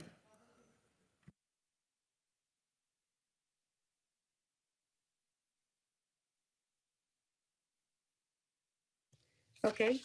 Buenos días. El informe de la Comisión de Cultura, Ciencia, Educación y Medios hace patente la preocupación de esta Asamblea por los flagrantes excesos financieros en el fútbol y plantea garantizar la transparencia de los flujos financieros vinculados a los traspasos de los jugadores. Este es un tema que ha despertado mi interés porque se relaciona con mi trabajo parlamentario para que en la legislación mexicana pueda considerarse al fútbol como una actividad vulnerable para efectos de la prevención del lavado de dinero. El Grupo de Acción Financiera ha señalado al fútbol como el deporte más grande y más popular del mundo, con 38 millones de jugadores inscritos y 5 millones de árbitros y funcionarios. Como dice el escritor mexicano Juan Villoro, pareciera que Dios es redondo. En México, el fútbol representa el 54% del Producto Interno Bruto generado por toda la actividad deportiva. El valor de marca de los 10 equipos más populares supera los 540 millones de dólares. Pero los informes de planeación e inteligencia de las agencias encargadas de combatir al crimen organizado señalan que más del 50% de los equipos de fútbol que existen en mi país se concentran en la mitad del territorio en que están presentes los grupos delictivos. A pesar de que el fútbol desempeña un importante papel en la transmisión de valores esenciales para la cohesión social, lamentablemente se usa como un vehículo para realizar diversos delitos como la trata de personas, corrupción o tráfico de sustancias prohibidas. Pero en palabras de Juan Villoro, el fútbol también es el entretenimiento mejor organizado y más repartido en todo el planeta, por lo que tiene un componente social absolutamente decisivo. Tal como se plantea ante esta asamblea, en ningún momento el negocio debe primar sobre los valores y el fútbol no puede reducirse a la generación de dinero. Por estas razones, como integrante de la delegación mexicana, elogio el proyecto de recomendación que se propone ante esta asamblea, en el que se reconoce la importancia de los intereses económicos ligados al fútbol y los posibles riesgos derivados de prácticas negligentes o fraudulentas, aconsejando reformas al sistema de traspasos de jugadores y a las normas del juego financiero limpio, a fin de garantizar tanto la transparencia de flujos financieros como la buena gestión de las finanzas de los clubes. Las medidas que hoy se adopten por esta asamblea indudablemente marcarán la pauta del debate público y servirán de inspiración para las reformas futbolísticas que tenemos pendientes en México. Muchas gracias, les abrazo con mucho cariño desde México, representando al Partido Acción Nacional. Muchas gracias, señora Hernández Ramos. You were the last speaker in this debate. I unfortunately now have to interrupt the list of speakers. The speeches of members on the speakers list who have been presented physically or remotely during the debate but have not been able to speak may be given to the table office for publication in the official report, provided that the speakers connected remotely can report their actual presence when the debate is closed. I remind colleagues that typewritten text must be submitted electronically no later than 4 hours after the list of speakers is interrupted.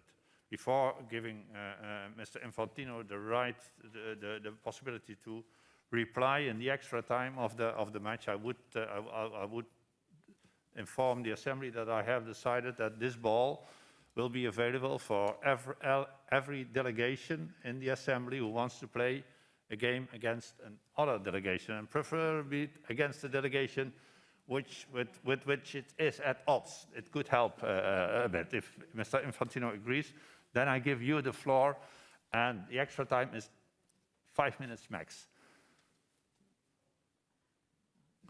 Thank you. Thank you very much, President, and thanks indeed to all the members for their contributions. A lot of comments were made, which shows the interest of everyone in the report. I would just like to address, of course, a few of them, which seemed to me as well important. The first one about human rights generally and human rights with regard to Qatar and the World Cup as well in particular, and what FIFA is doing in this respect. Well, I was elected president of FIFA in 2016. Since 2016 as well, FIFA has enshrined in its statutes the human rights principles. Was not there before. Since 2017, we have human rights requirements as a specific topic in bidding processes for future World Cups. We used this, for example, in the award of the World Cup 2026, which went to United States, Mexico, and Canada, or the Women's World Cup 2023, which went indeed to Australia and New Zealand. So there is, of course, work in progress as well there, and human rights criteria are an integral part today of the bidding process of the new FIFA. And it's important. And it is important as well, and I very happily take on the proposal to come back in a year for a post-Qatar World Cup report as well, because speaking about human rights, speaking about progress being made there and progress still to be made there, of course, we need to keep the pressure. We need to continue to fight for human rights. We need to recognize also the efforts which were made, and we need to rectify certain things, because when I hear as well today, and I can accept maybe from some media outlets, but when I hear today that 6,500 people died in building football stadiums in Qatar, well, it's simply not true, because the real figures are 3 persons passed away. 3 is still 3 too many. Of course, every human life that is lost is a tragedy, but between 3 and 6,500, there is a big difference. And we can say the things, of course, in different ways. I'm not saying that the situation has improved in Qatar. It's BWI, it's ILO, it's union syndicates who are saying that. FIFA is not, of course, the police of the world, but FIFA is part of the world and part of a process which I think we need to continue pushing, because, as I was saying before, we give dignity giving work to people, and the working conditions in the meantime are similar to the ones in Europe as well. Human rights means, and again, it's not me saying it, but workers' unions. Human rights means also equality between men and women, and obviously this is a top priority for FIFA, and obviously we have to boost and develop women's football, again, all over the world. This is one of our top priorities as well.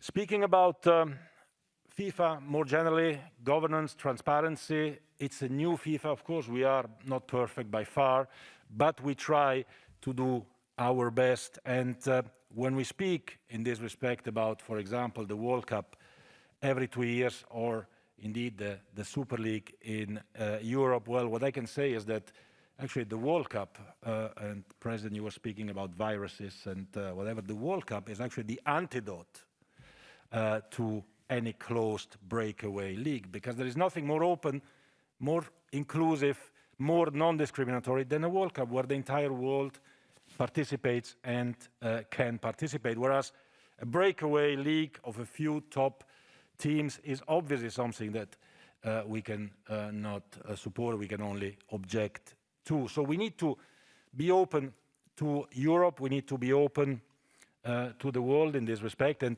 I look forward to continue the discussions and the engagement with you in this area, because what we give, and I repeat that, to the world is emotions, is these values that are indeed crucially important for everyone. I see we are coming to the end. Again, thank you very much. It was an honor.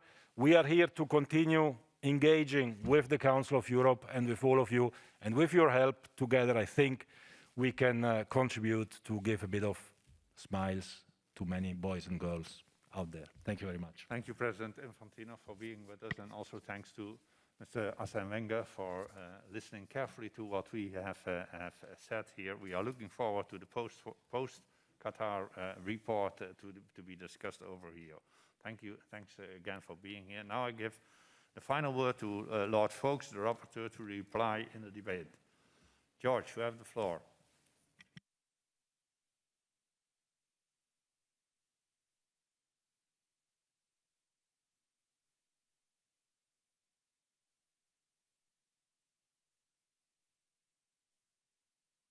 Thank you very much, Mr. President. And I think the number of people who've spoken and the enthusiasm with which they've spoken indicates the interest in this. If I can deal with just 1 or 2 points. Andre Validi from France and Thomas Pringle from Ireland raised the issue of Qatar and working conditions. I had a very long discussion with the ILO representative actually in Qatar, and his recommendation was keep the pressure on working conditions right up to and including and during the competition. That's what we're recommending, so that it came from them. Alexander from the EPP asked about why do we want to give parity to women's football, because they don't have the audience, don't have the coverage. This is a catch-22 situation. Of course, if they don't get us parity and we don't support them, they won't get the coverage. So that's why we want to move in that direction, and that's why that report, my report, suggests that. Can I also say, in relation to the World Cup every 2 years, we're against that. We think that would harm European football. Sorry to disappoint Arsene Wenger, for whom I have the greatest of respect. Did a great job at Arsenal, and but I'm afraid I think this would be harmful to European football. And then on the question of the conditions, the football transfer system, the conditions of agents, limiting agents, there's already lobbying against what FIFA are proposing and what we are proposing. I've had a letter already. The mega-rich agents are going to fight this, and we must fight against them. And recognize the role of FIFA to make regulations within reason. Can I also say that we need to develop our memorandum of understanding with FIFA, between the Council of Europe, and I'd like to thank the Deputy Secretary General, Bjorn Berger, for his help with this and getting the Parliamentary Assembly much more involved as we develop this memorandum of understanding. And that should include, and I say to the Russian delegation, it's us who can advise FIFA and UEFA on these issues of human rights. So there are a number of other issues arising from this report that need further look at. Players' rights, fans' involvement, a whole range of other things, as well as coming back in a year. But there are a lot of good people on our committee with experience who should be able to pick this up. And finally, can I really thank Roberto Fassino for all the work that he's done, well beyond the call of duty, in helping me with this report. It wouldn't have been possible to produce it without his help. And then, can I say, those of you who are really interested in football, switch on to Sky Sports tonight and watch Heart of Midlothian versus Celtic and cheer on Hearts. If you want the underdog to win, cheer on Hearts. Thank you very much indeed. Thank you very much, Mr. Rapporteur. I never miss a match of Mr. Midlothian, of course. Then now I ask the chairperson of the committee, Lord Dundee, whether he wishes to speak. Yes, I assume. You have 3 minutes.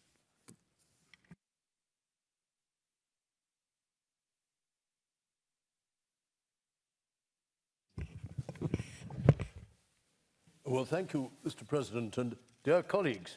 When in 2011, the Cultural Committee first discussed good governance and ethics in sport, many considered that to be a waste of time. However, majority opinion is now completely different. For over the last 10 years, dealing with sport in this context has proved to be very necessary. Consequently, sports and human rights has become one of the key subjects for the Council of Europe, which is able to stress the importance of fair treatment and good human rights practice in football and all sports. The Assembly and the Council of Europe have built up a solid working, thank you so much, a solid working relationship with FIFA, UEFA, and other relevant stakeholders. We are also very fortunate to have had the guidance of Mr. Infantino, who has kindly joined our proceedings today. All of us will be enormously grateful to my UK colleague, George Fuchs, and for the way his report sets out so clearly what further needs to be done. Children and women players must be protected from abuse and violence. Racism and hate speech have to be eliminated in football and other sports. And as Mr. Infantino has already stressed, the dignity of players should be respected at all times. And in order to make these things happen, not least must all those responsible for football organisation and governance speak with one voice. The report highlights a number of actions to be taken. One of these is for human rights conditions to form part of the bidding process, as well as a commitment by host countries.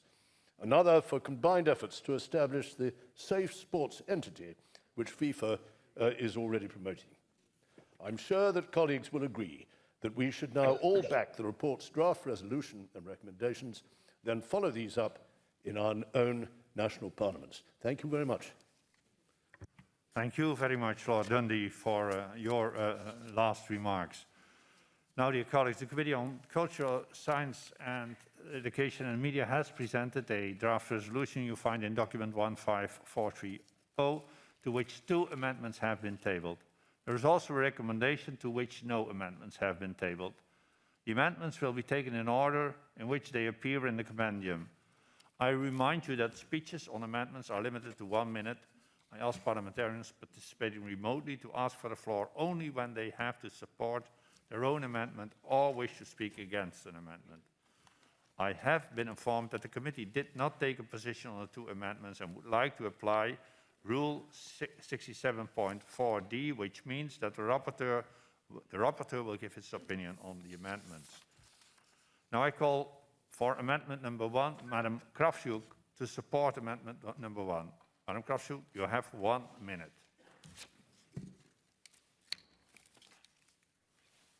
Sometimes these big files are useful. So according to the FAR plan. Sorry. Madam Kravchuk.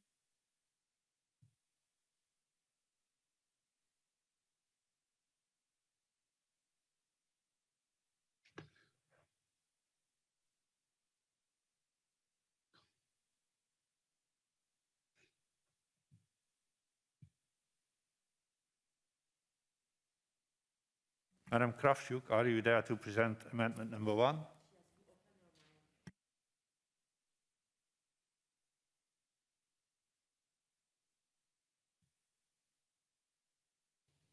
Excuse me? Yulia, you are going to present the amendment? Yes, I'm to support the amendment. This amendment was based on consideration that radical measures such as rigid requirement for disqualification may have the opposite effect on women's free access to sport and could result in narrowing of football geography. However, during numerous discussions with Lord Fox, I arrived to a conclusion to share his position, and I thank our rapporteur for taking some of our arguments on board. That means that you maintain the amendment, or?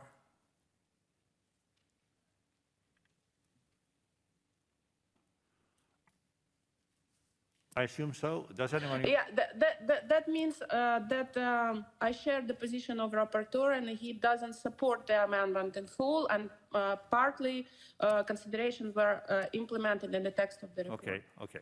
Thank you, Julia. Does anyone who wants to speak against the amendment? What is the opinion? I don't see any. What is the opinion of the rapporteur, Lord Fox? I don't support this amendment. I do support the other one, but I don't support this one because I think it will weaken our call on gender equality. And I think it's important, that it's an important part of our role as human rights to press this.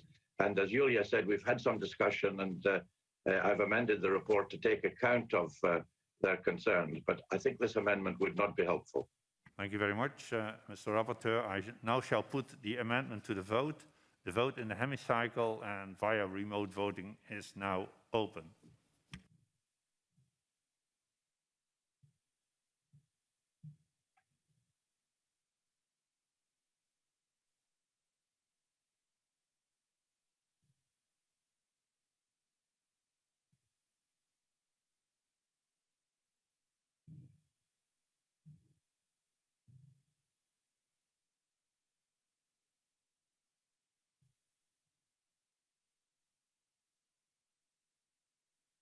The vote is closed. May I ask the results to be displayed?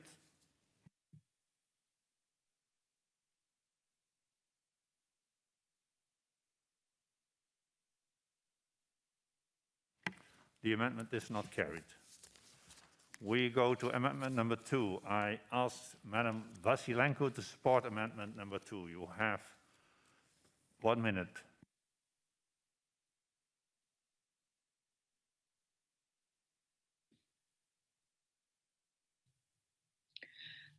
Thank you, and first of all, thank you to Honourable Lord Fox for this report, which actually provides an out-of-the-box extra mechanism for human rights compliance.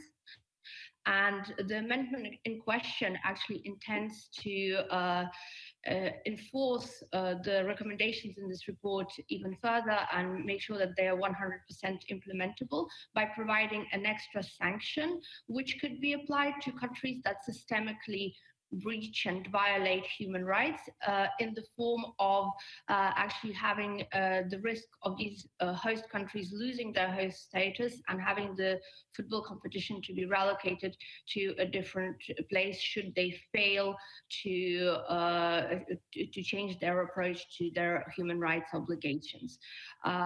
This, I believe, will make the report stronger, and I hope that Lord Fuchs shares the same opinion. Thank you. Thank you, Madam Vasylenko. Does anybody wishes to speak against the amendment? I do not see any. What is the opinion of the rapporteur? I'm in favor of this amendment. The substance of the amendment is actually implicit in the report, but the amendment makes it explicit, and I think it's helpful in that regard. And I would urge the Assembly to support this amendment. Thank you, Mr. Rapporteur. I shall now put the amendment to the vote. The vote in the hemicycle and via remote voting is now open.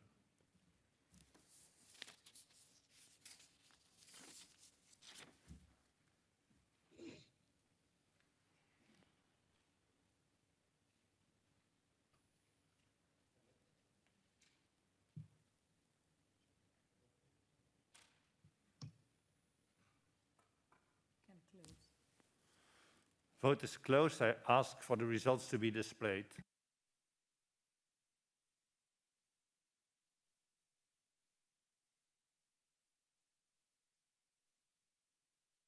Yeah, the amendment is carried. We will now proceed to vote.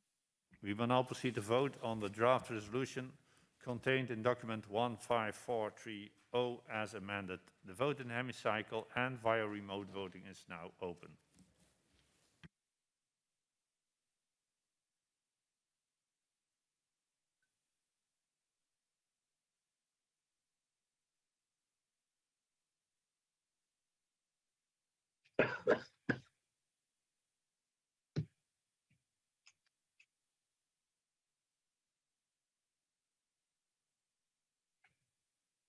The vote is closed, and may I please ask the results to be displayed.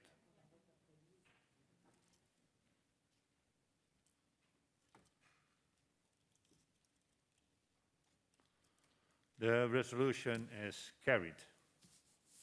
Now we come to the vote on the draft recommendation. The Committee on Culture, Science, Education and Media has presented the draft recommendation in document 15430, to which no amendments have been tabled.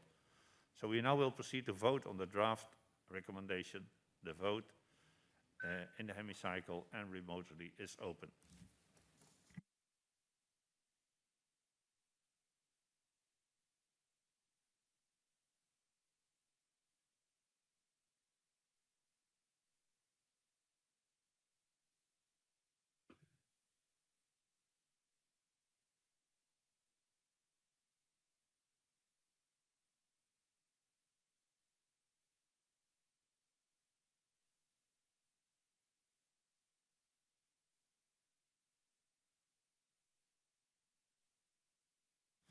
The vote is closed. May I please ask the results to be displayed?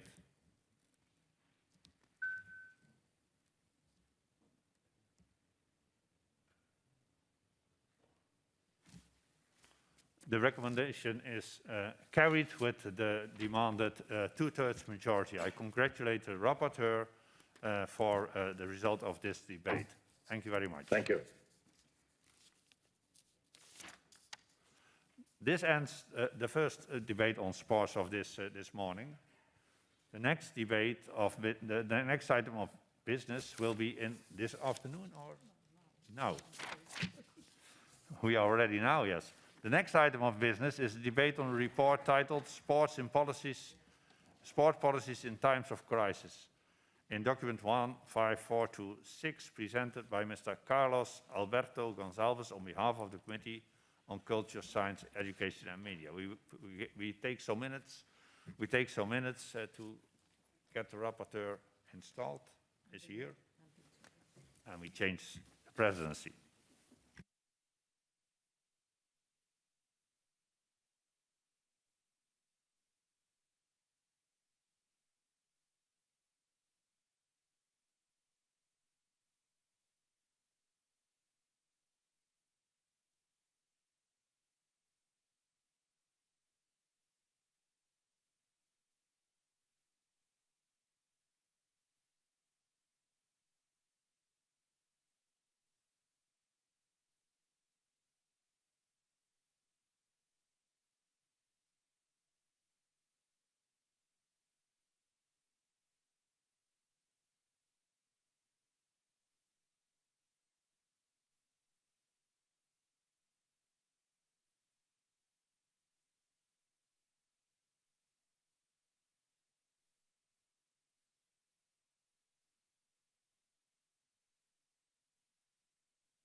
Bien.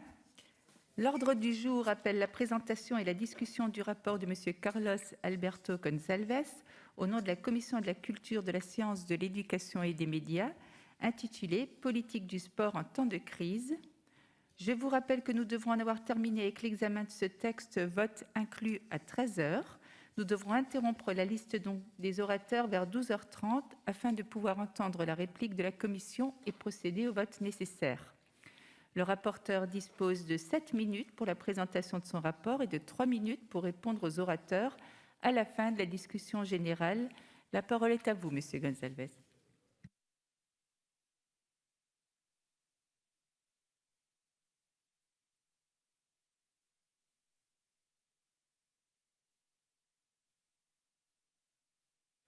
Merci Madame la Présidente. Chers collègues, j'ouvrirai ma présentation par un triple constat.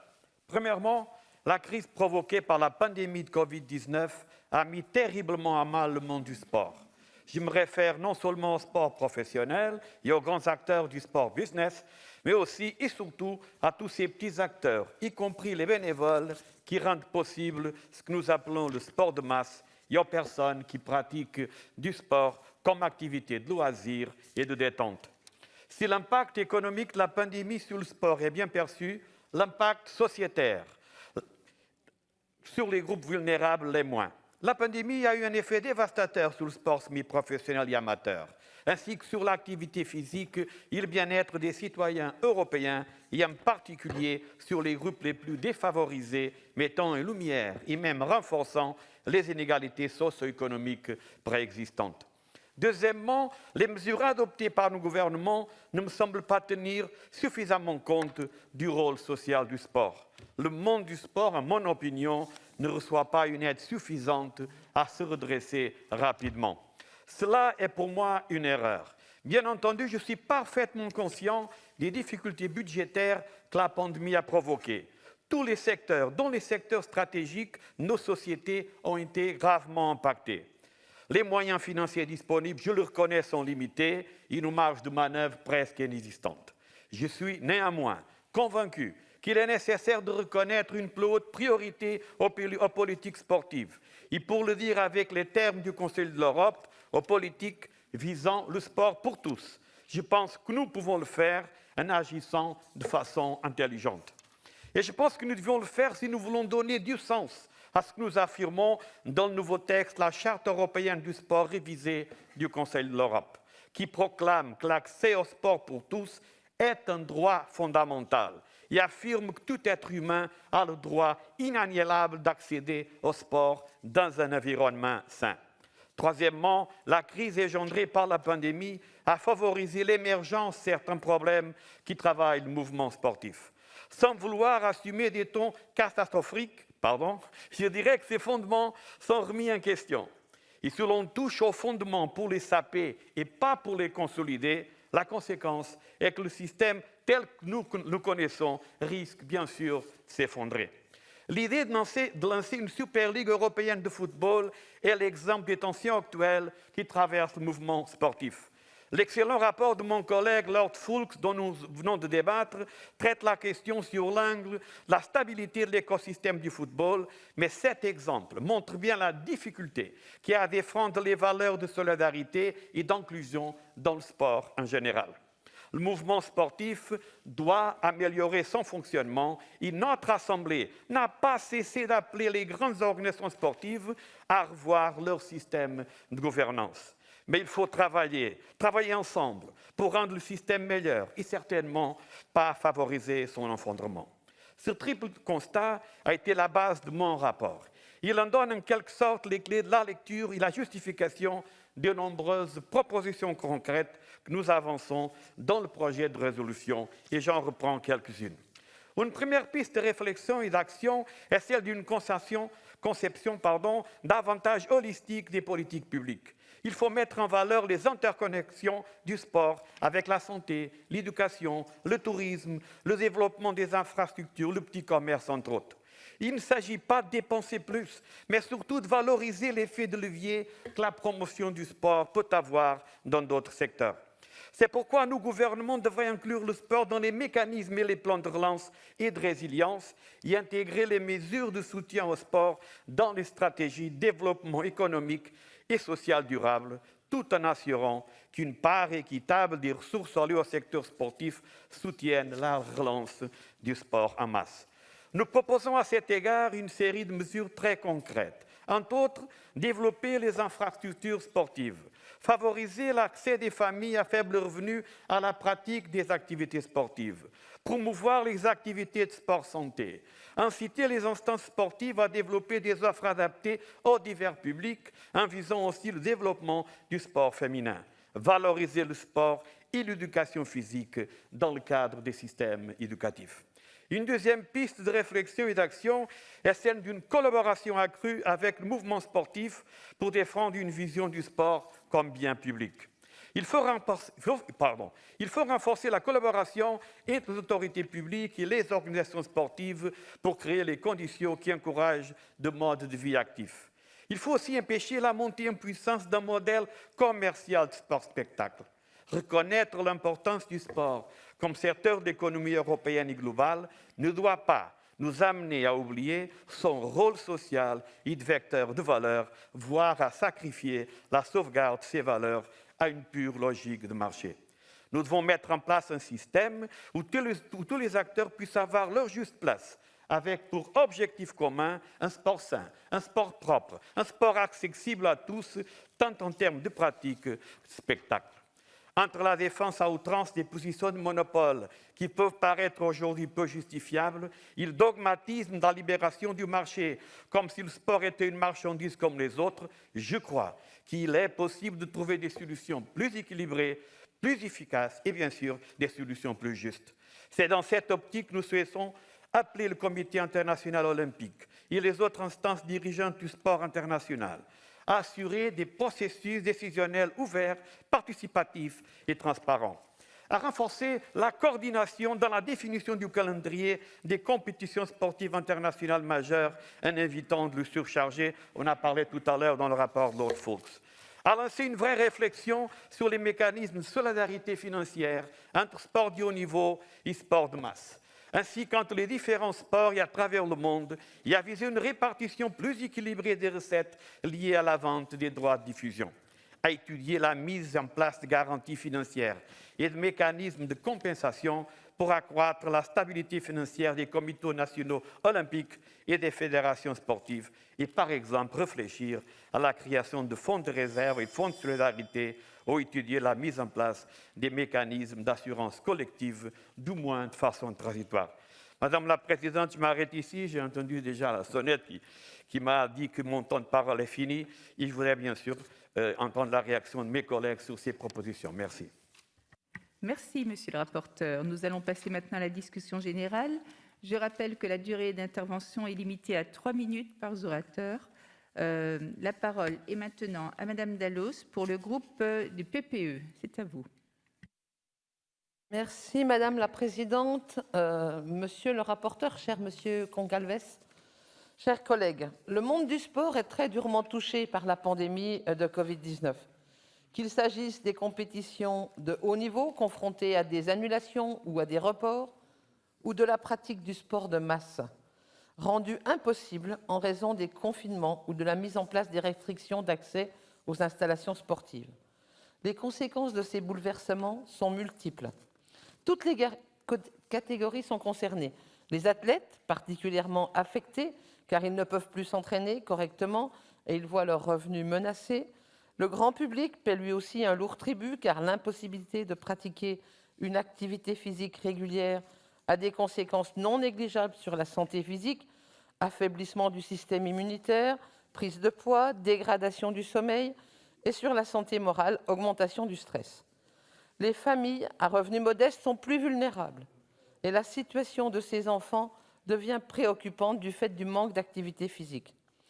Comme notre rapporteur l'a souligné, je n'oublie pas non plus tous les bénévoles qui gravitent dans les milieux sportifs, car ils créent ce lien social essentiel. De très nombreux secteurs sont affectés: la santé, l'éducation, le tourisme, le commerce et bien évidemment les médias. Le PIB de l'Union européenne lié au sport a chuté de 15% en 2020. L'importance du sport n'est plus à démontrer et nous devons nous assurer que ce secteur sera bien intégré au plan de relance de l'après-crise. Je soutiens votre proposition concernant l'accès du secteur sportif aux fonds européens. Cela me semble être un bon niveau d'intervention.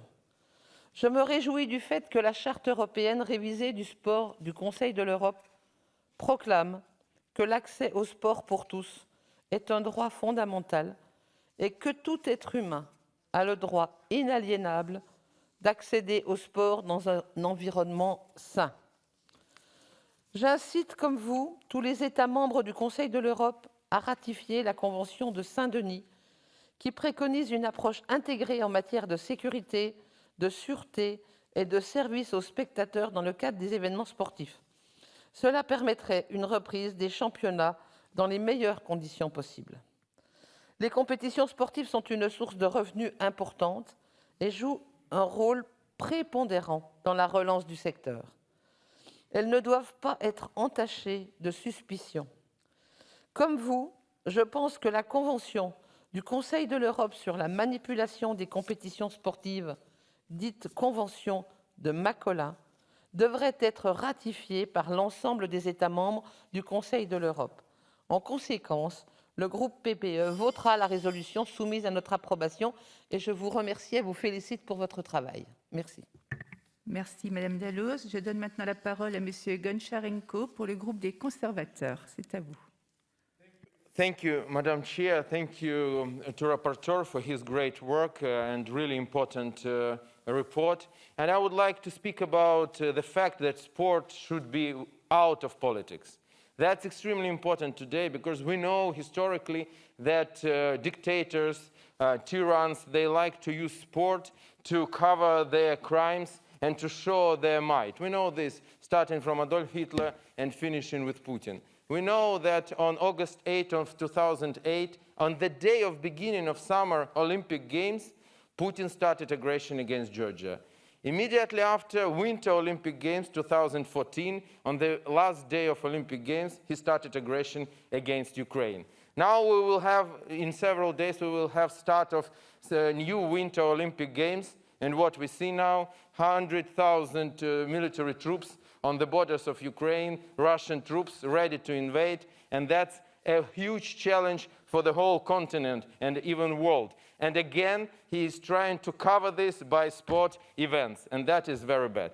By the way, we see that tyranns also like to show the successes of sportsmen of their countries like their own successes. And for this, they are making sportsmen to use dopings. They are making functional people to help them in this. They are persuading doctors to do this. And what we have now, that, for example, Russian Federation could not raise Russian flag on Olympic Games because of misuse of dopings. And their sportsmen should come under Olympic flag and they could not say that they represent Russian Federation. That's something awful which we see by our own eyes. So we need to have very clear understanding in our organization, which fights for human rights, democracy, and rule of law, that sports cannot be used to cover violation of human rights, democracy and rule of law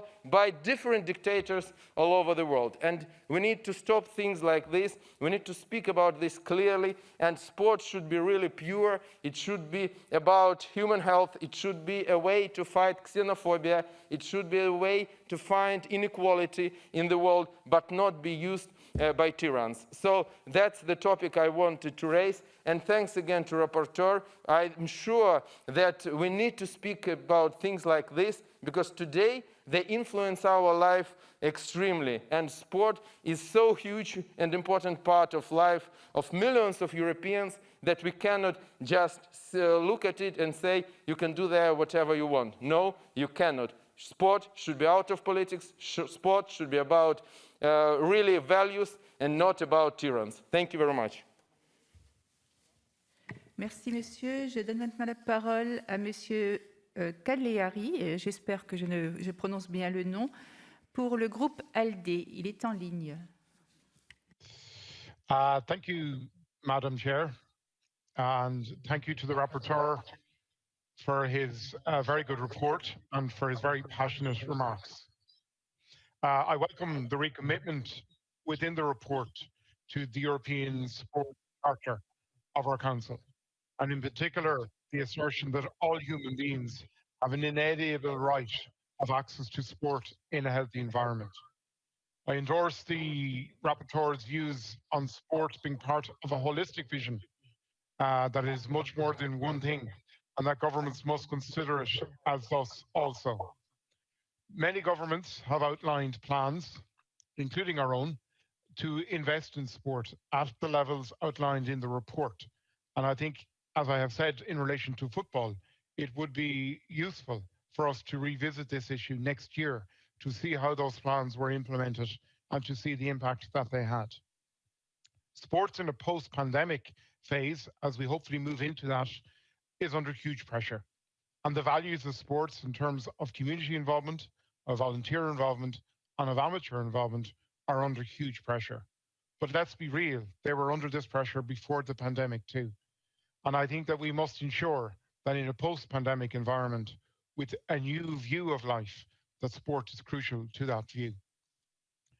I come from a country in Ireland where our biggest sporting organisation, the Gaelic Athletic Association, is based on amateur sports. Its teams are all amateurs. It is a very professional body with staff working for it. It has 2,200 clubs in the 32 counties of our island and another 400 clubs around the world. 1 million people watched the All-Ireland football final on television last year. And it is regularly the biggest viewing event of the year. The Gaelic Athletic Association has its roots in every community that it is in. It does not owe its roots to commercial or to other agendas. And I welcome the remarks, and I endorse the remarks that the foundation of that kind of spirit of sport is being chipped at. Finally, Madam Chair, I would like our rapporteur to reflect on, in the context of his holistic views, to reflect on sport as an inadvertent, and it has to be emphasized, inadvertent, facilitator of addiction. Things such as gambling, things such as alcohol, as drugs, that sports may be used in a manner that was never intended to be by commercial interests, and that a consequence of that use, our citizens and their families may be suffering. That is something we must be aware to, is something we must be wise to, and something we must be attentive to in terms of our policy and our declarations. Thank you, Madam Chair. Merci, monsieur. Je donne maintenant la parole à monsieur Pringle pour la gauche unitaire et européenne. Thank you, Madam Chairperson. The COVID-19 pandemic was and certainly is a time of crisis. That definition is certainly true.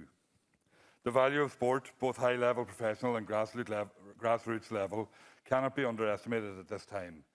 And I think that is one of the lessons of the pandemic. As the report says, small clubs and associations are the backbone of the European sports movement, nurturing local participation and community belonging. I think it also has shown that ultimately the only body that can protect sport and support it in difficult times is the state. I think that is something that we should not be afraid of either. The returns to the state and society are well worth it and pay dividends in the long run. There is the ability of people to have an outlet during lockdown when sporting activities still worked on behind closed doors without attendances that still give a vital outlet for citizens. Also, sporting organisations at a local level were able to provide supports for the community in the early stages of the pandemic by having a readily available pool of volunteers who were able to ensure that there was a widespread response that helped the vulnerable in society.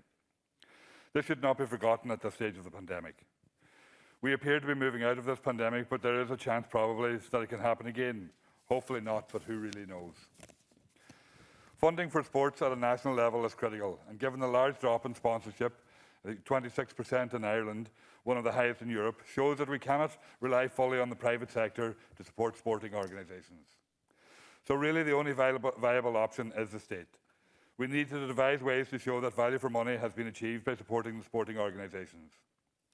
I agree with the report when it says we need to value sport's strong interconnections with other sectors such as health, education, tourism, construction, transport, research and innovation, digital transition, green transformation, media and retail. And indeed, this may not even be an exhaustive list at this stage. But it shows the interconnectedness of all of society, and the constant attempt to siphon off the profitable uses for the private sector does not ultimately benefit society at all. Ultimately, it is the state that must pick up the slack and save the day. Why should we do that for the benefit of the private sector, whose only drive is to make profit for itself? I think if states and politicians were honest with themselves and their communities, the lesson from the pandemic in terms of sport and wider society is that we need a state that can pick up the slack for the benefit of everyone. We should have that as a lesson of the pandemic as well. Thank you. Merci, monsieur. Je donne la parole maintenant à Madame Karamanli pour le groupe des socialistes verts et indépendants. Elle est en ligne.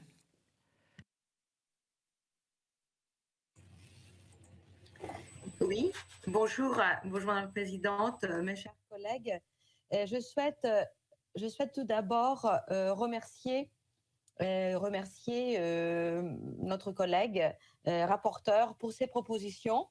S'agissant des politiques du sport en temps de crise, il inscrit ses recommandations justement dans une double dimension, inclure le sport dans le cadre des plans de relance et dans le développement durable.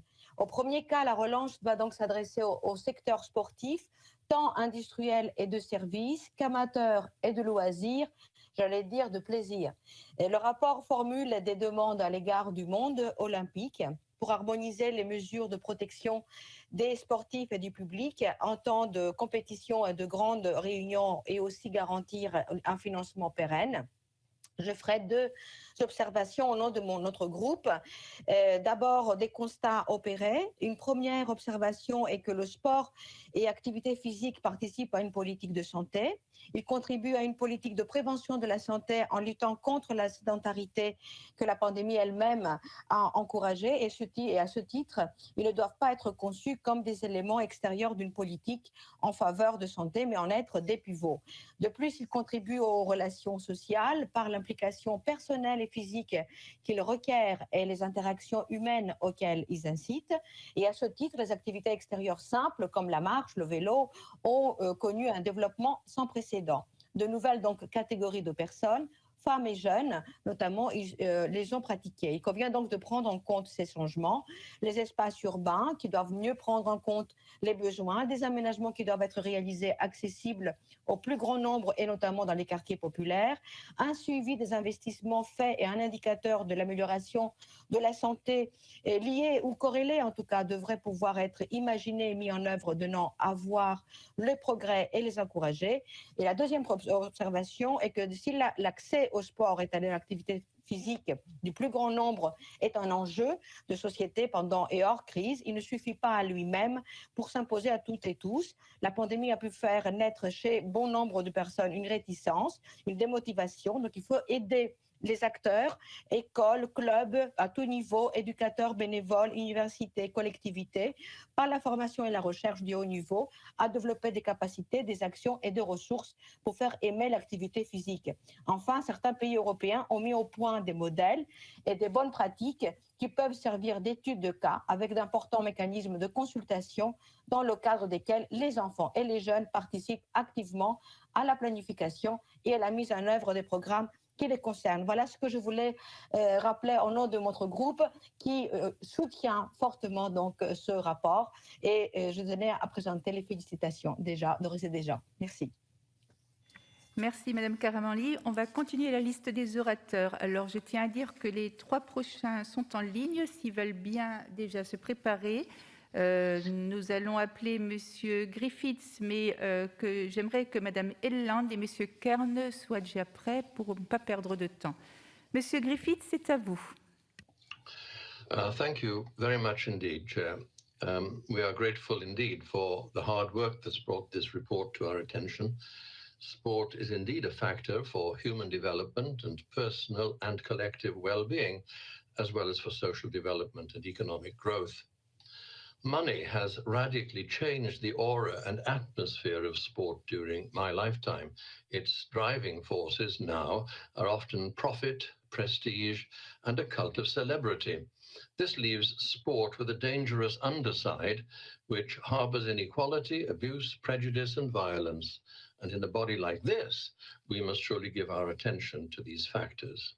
In my remarks, I want to honor those who, within their various sports, have contributed handsomely towards addressing the human rights agenda we all care about. I can only give a flavor of the range and influence of such people. Marcus Rashford and Raheem Sterling, UK footballers, have stood up against racism, as well as proving leaders in the struggle against poverty. In cricket, Azim Rafiq has blown the whistle on deep-seated racism. In the USA, Colin Kaepernick, one of American football's iconic players, took the knee during the singing of the national anthem in his protest against racism and also unchecked police brutality. Simone Biles, an astoundingly brilliant gymnast, brought the question of mental illness and a dehumanizing coaching regime to the attention of the whole world. Peng Shuai, a promising Chinese tennis player, appears to have been banished after making allegations of sexual abuse against a highly placed official. Billie Jean King is renowned for her championing of women's rights in professional tennis. She, and more recently Tom Daley, medal-winning diver and contented knitter, have openly championed gay rights. Harry Wales established the Invictus Games and thereby gave wounded, sick, and injured ex-servicemen and women opportunities for competitive sport. Lewis Hamilton, flag flyer for more diverse participation in Formula One racing, has founded a charity to advance the cause of talented young people from ethnic minority groups and is also offering leadership in the search for greener ways of running the sport in which he excels. And finally, we shouldn't forget Grigory Rodchenkov, who blew the whistle on Russia's state-run doping program, revealing a deep web of deception and fraud that he had once helped to facilitate. Voices like these, coming from within sport, are likely to carry a huge amount of importance, and bodies like ours should aim to support and enhance their work and their witness, for these are very brave people. Thank you. Merci, Monsieur Griffiths, qui était pour le Royaume-Uni. J'avais oublié de donner le pays. Maintenant, il s'agit d'écouter Madame Elland pour la Norvège.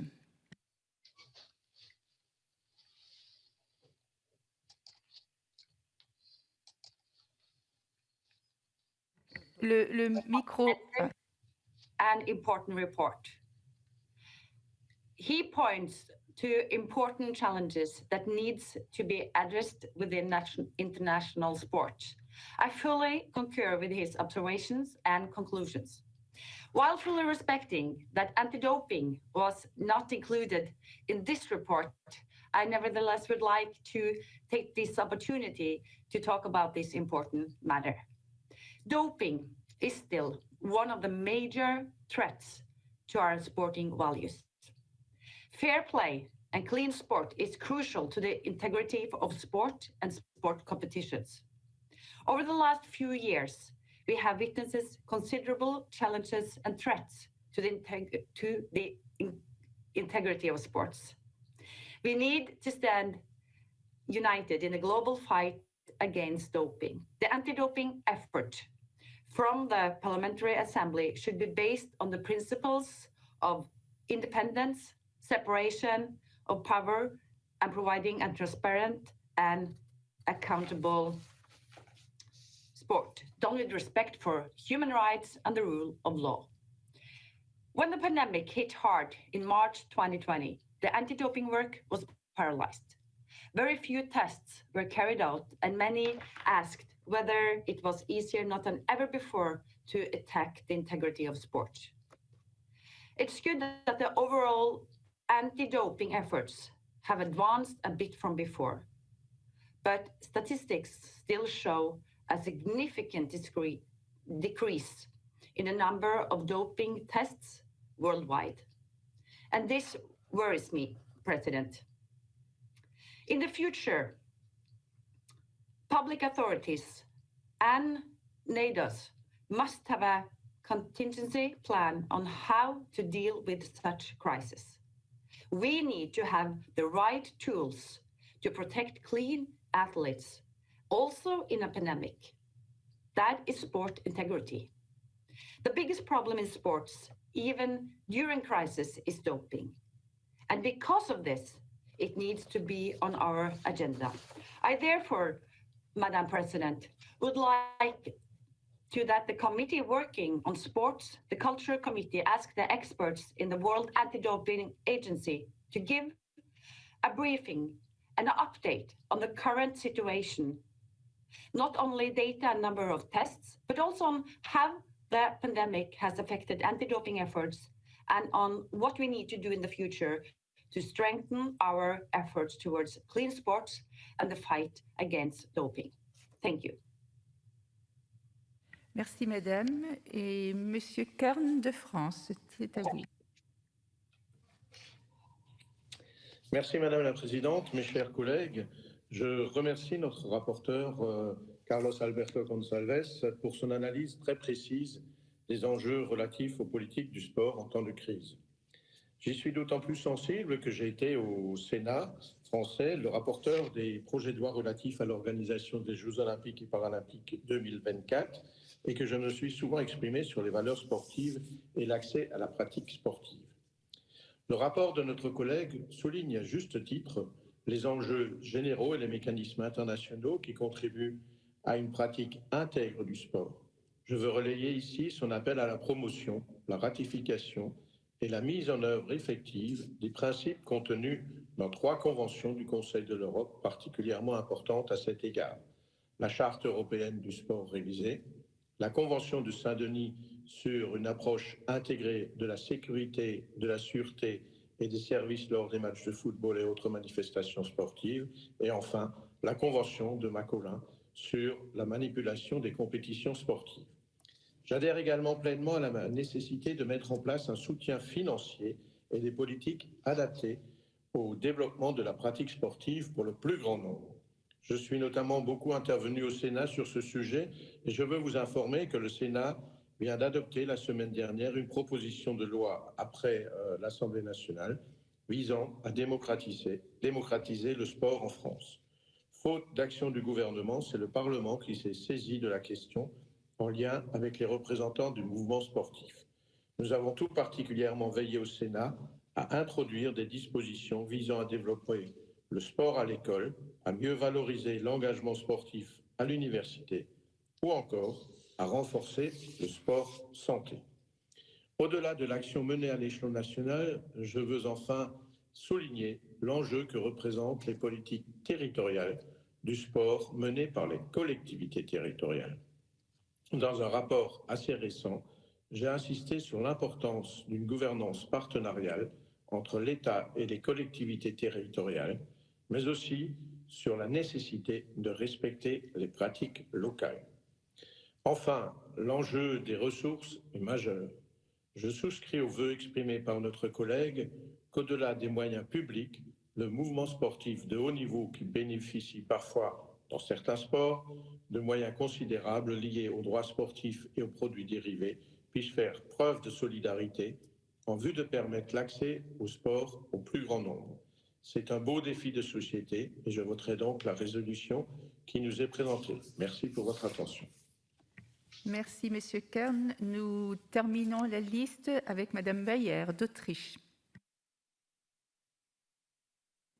Thank you very much, Madam President. I really want to support this report. I think it tackles really very important issues, but I want to add another thought.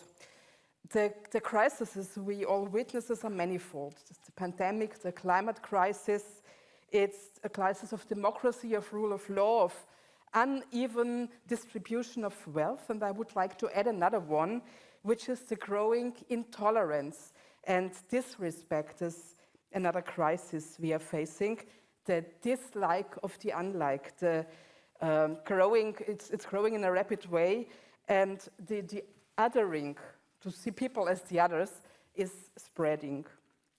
In my work on the report on combating anti-Semitism in Europe, I became aware of the very important role of sports, and in particular of football in combating hate and intolerance. Very often the outcries, the chants, the flags of sport fans really spread hate.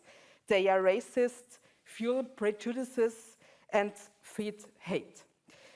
And for sports stars, when they speak out against hate, intolerance, anti-Semitism, and racism, they can have a really huge impact on their fans, making them reflect what exactly their chants are meaning, whom they are hurting, that they really become aware that they might infringe human rights, and that they simply discriminate human beings, and that's the opposite of the spirit of sports quite often. So another reason why sport activities and sports in general must be supported in time of crisis is this social impact on cohesion of our society. So we should really value the impact of sports in combating hate and misanthropy. And I will try to include this function of sport in my newly elected function as General Rapporteur combating racism and intolerance. Thank you very much for this report. I think it's really inspiring and shows how many functions sports may have. Thank you. Merci, Madame Beyer. Je dois maintenant interrompre la liste des oratrices et orateurs. Les oratrices et orateurs inscrits qui, présents dans le débat ou connectés à distance, n'auraient pu s'exprimer peuvent, dans les 4 heures, transmettre leur intervention dactylographiée au service de la séance pour publication au compte-rendu, sous réserve que ces orateurs connectés à distance puissent faire état de leur présence effective au moment où le débat sera clôturé. Cette transmission doit être effectuée par voie électronique. Monsieur le rapporteur, vous avez 3 minutes pour répondre. C'est à vous.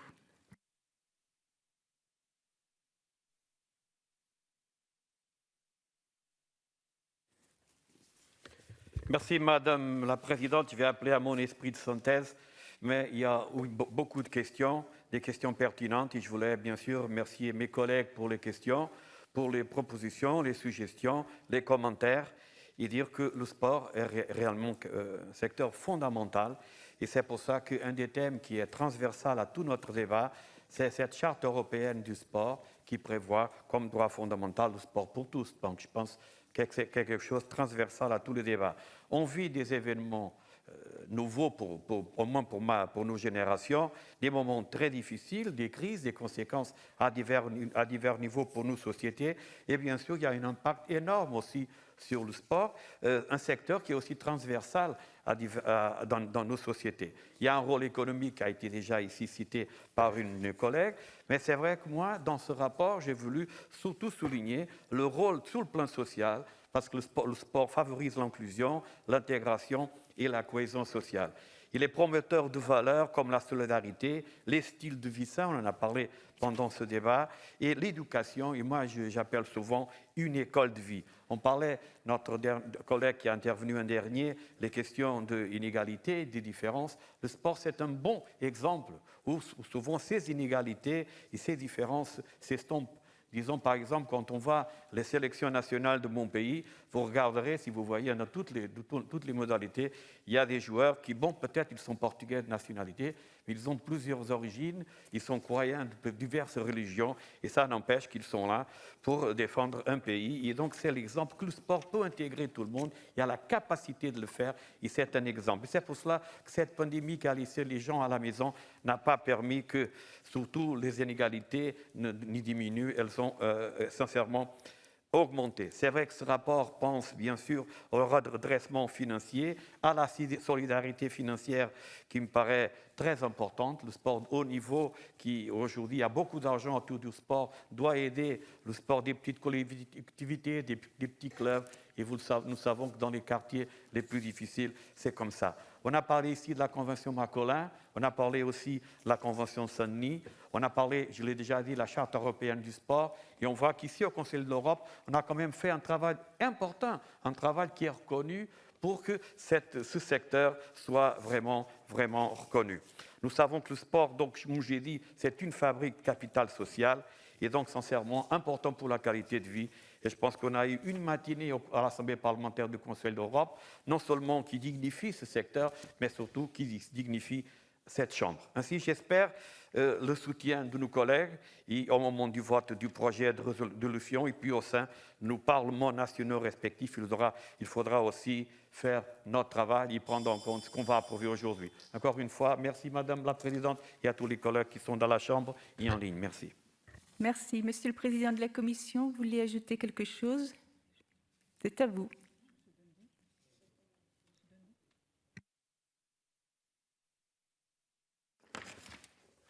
Thank you very much, Madam President. Dear colleagues, this excellent report of Mr. Goncalves emphasises how important sport and physical activity are to the good health of people of all ages, as well as for bringing them together in their local and national communities, as the rapporteur in his reference to solidarity has just emphasised. Clearly, sports and being physically active benefit everyone.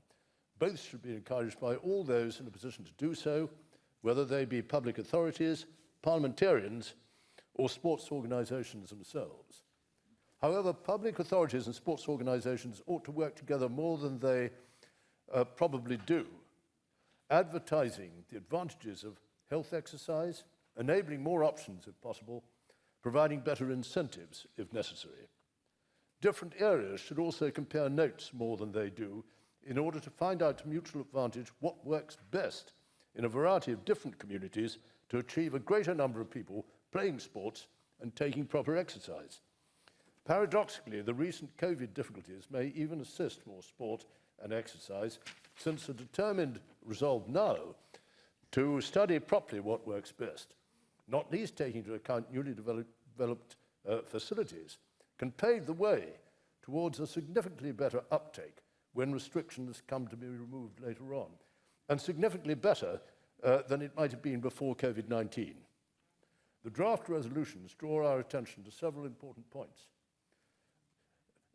That healthy exercise and sport is for everyone, the aspect of equal rights, the need to protect women's sports, and in all places the priority to look after the vulnerable who otherwise might be denied opportunities. 8 amendments have been tabled. The committee has not been able to take a position. However, the rapporteur will be able to guide us. Meanwhile, on behalf of the committee, I thank him very warmly for this extremely useful report. Merci, Lord Dundee. La discussion générale est close. Donc, nous allons effectivement discuter du projet de résolution sur lequel, vous l'aviez dit, 8 amendements ont été déposés, mais qui n'ont pas été débattus en commission. Ce sera donc en application de l'article 67.4d du règlement. La parole sera donnée au rapporteur afin qu'il exprime sa position à titre personnel sur les 10 amendements. Mes chers collègues, je vous rappelle que le temps d'intervention pour chacun des amendements est limité à 1 minute. Qui souhaite proposer l'amendement numéro 2? Est-ce que M. Epicine est en ligne ou quelqu'un d'autre?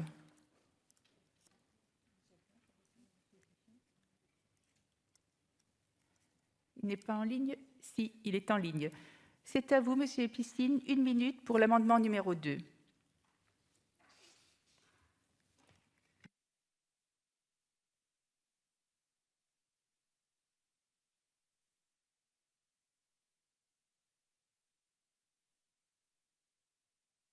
Il faudra, oui, si vous voulez redemander la parole, et vous l'aurez.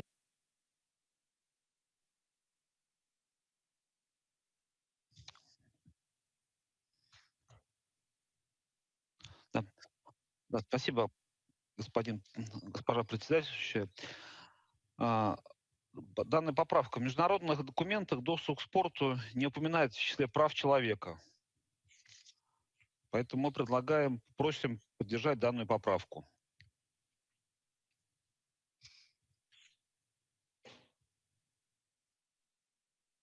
Merci. Monsieur, restez en ligne puisqu'il y en a d'autres qui, a priori, viennent de vous. Quelqu'un contre cet amendement? Monsieur le rapporteur. Madame la Présidente, Monsieur Epicine, moi je suis contre cet amendement. Je ne suis pas favorable parce qu'il vise à éliminer la mention de la Charte européenne du sport, qui est le nouveau texte de référence du Conseil de l'Europe en la matière et qui est novatrice car elle porte l'idée du droit d'accès au sport comme droit fondamental. On a discuté dans le débat, plusieurs collègues en ont parlé, ce qui montre cette importance. Donc, éliminer ce point-là, c'est affaiblir bien sûr le rapport. Nous allons donc procéder au vote. Le rapporteur, à titre personnel, est contre cet amendement. Le scrutin est ouvert dans l'hémicycle et à distance.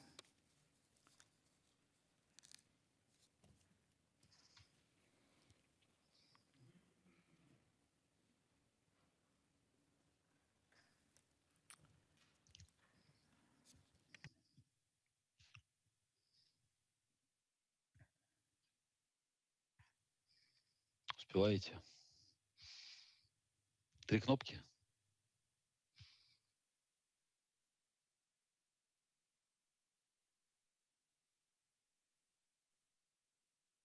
OK. Le scrutin est clos. Je demande l'affichage des résultats.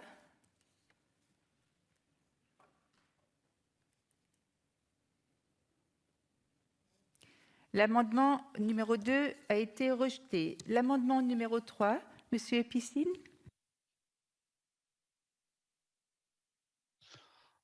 Да, спасибо. Опасение вызывает термин «финансовая солидарность», который может быть использован для создания механизмов, позволяющих оказать дополнительное давление на так называемые неугодные страны. Просим поддержать данную поправку. Спасибо. Quelqu'un est-il contre cet amendement? Monsieur le rapporteur, votre avis? Madame la Présidente, je suis contre, donc je ne suis pas favorable à l'amendement parce qu'il vise à supprimer entièrement le point 6 qui demande d'établir des mécanismes de sauvegarde et de renforcer la solidarité financière. Cela va à l'encontre de la philosophie même du rapport. Merci. Donc nous allons mettre aux voix cet amendement qui a eu un avis défavorable du rapporteur à titre personnel. Le scrutin est ouvert dans l'hémicycle et à distance.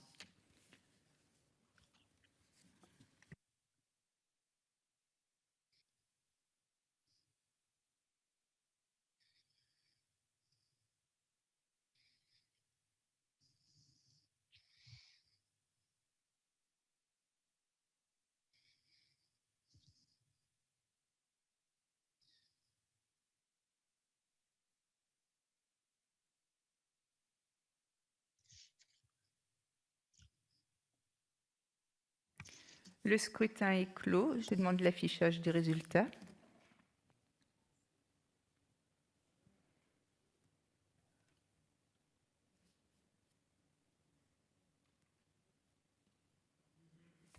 L'amendement numéro 3 est rejeté. L'amendement numéro 4, Monsieur Epicine, on vous écoute.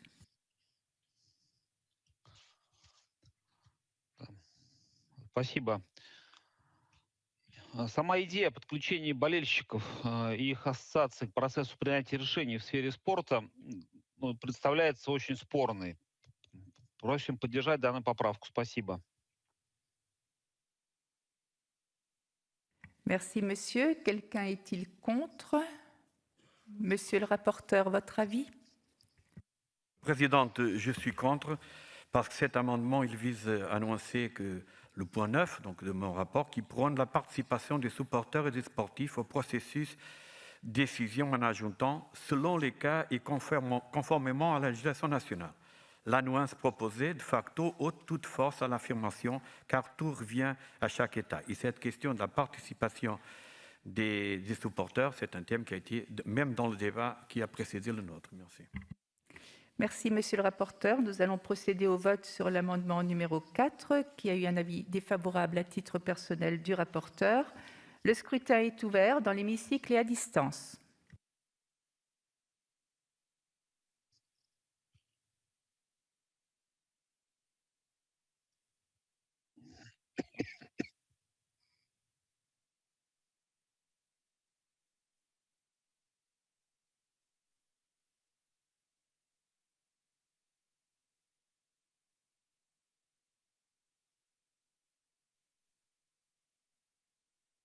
Le scrutin est clos. Quel est l'affichage des résultats? Ou plutôt le résultat.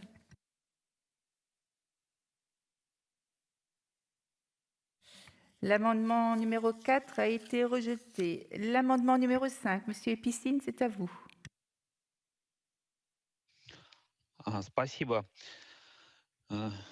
Для нас неприемлемой является попытка сформировать новые категории уязвимых лиц и отнести к ним волонтеров и спортсменов-любителей. В этом контексте допустимым для нас является термин «человек, находящийся в уязвимом положении», причем без детализации.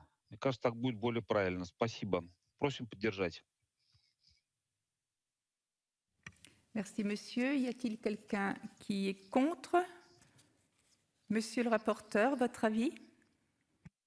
Madame la Présidente, moi je suis contre parce que cet amendement vise à élargir la portée du soutien ciblé qui est demandé par les personnes vulnérables. On cite les athlètes et plusieurs acteurs du sport. Je peux comprendre ce que M. Epicine a proposé, mais on parle du sport, c'est un rapport sur le sport, et sincèrement élargir sans le définir, c'est vraiment pas dans la portée, au moins dans l'objectif du rapport. Je peux comprendre, mais là on parle du sport, seulement du sport, sinon on est ouvert à tous, et ça c'est un rapport seulement pour les sports, et là les agents qui, bien sûr, sont associés à ce secteur. Merci, monsieur. Nous allons procéder au vote sur l'amendement qui a reçu un avis défavorable du rapporteur à titre personnel. Le scrutin est ouvert dans l'hémicycle et à distance.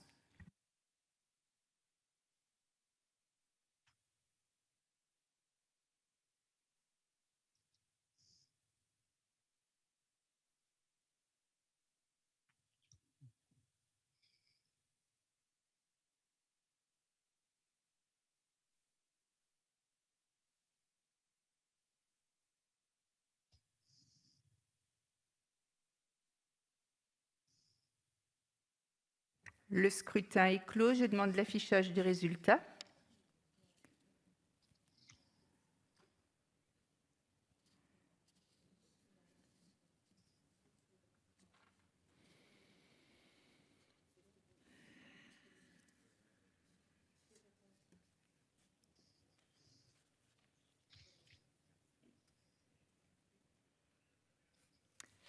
L'amendement numéro 5 a été rejeté. L'amendement numéro 6, monsieur Epicine, c'est à vous. Спасибо. Но мы уже говорили об этом в предыдущей поправке, что идея о подключении болельщиков к процессу управления спортом является очень спорной. Просим поддержать. Спасибо. Merci. Quelqu'un contre? Monsieur le rapporteur, votre avis? La Présidente, cet amendement vise à nouveau nuancer le paragraphe 10.5 en ajoutant une nouvelle fois, selon le cas et conformément à la législation nationale, donc il est symétrique à l'amendement numéro 4, il pose bien sûr le même problème. Merci, monsieur. Nous allons procéder au vote de l'amendement numéro 6 qui a eu un avis défavorable à titre personnel du rapporteur. Le scrutin est ouvert en ligne et dans l'hémicycle.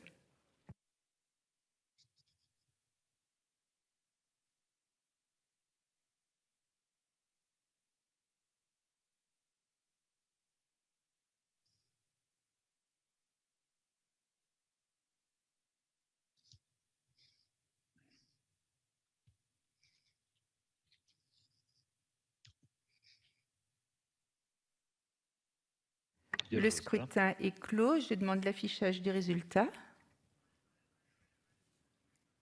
Странно, там не высветилось.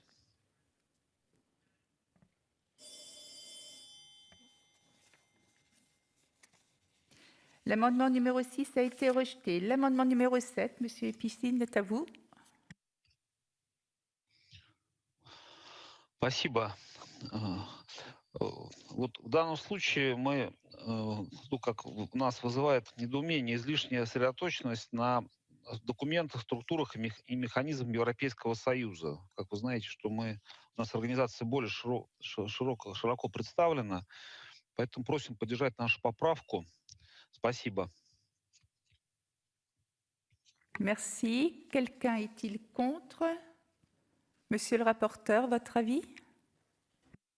Madame la Présidente, je suis contre. Cet amendement vise à supprimer le paragraphe 11 qui concerne l'accès du secteur sportif aux instruments financiers de l'Union européenne. C'est une proposition sur laquelle j'ai beaucoup insisté et je pense qu'il serait dommage de la perdre. En plus, quand on voit notre document, il y a bien sûr aussi une proposition qu'on puisse avoir des partenariats avec les pays frontières, avec les États membres de l'Union européenne. Donc c'est un thème auquel j'ai beaucoup insisté et je pense que le rapport perdrait un peu de sa substance sans ce point-là. Merci, monsieur. Nous allons procéder au vote de l'amendement numéro 7, qui a eu un avis défavorable du rapporteur à titre personnel. Le scrutin est ouvert dans l'hémicycle et à distance.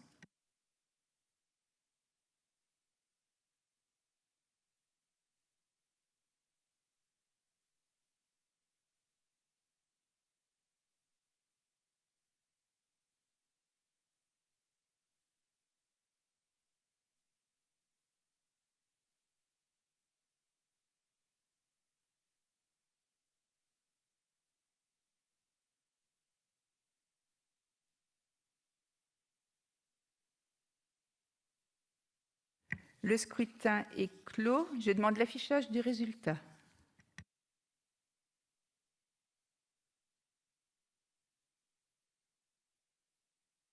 L'amendement numéro 7 a été rejeté. L'amendement numéro 8, monsieur Epicine, c'est à vous. Спасибо. Ну, мы рассматриваем данный пункт как попытка навязать некие типовые контракты вот, в деятельность, в нашу совместную деятельность в сфере спорта. Просим поддержать данную поправку. Спасибо. Merci. Y a-t-il quelqu'un qui veut parler contre? Monsieur le rapporteur.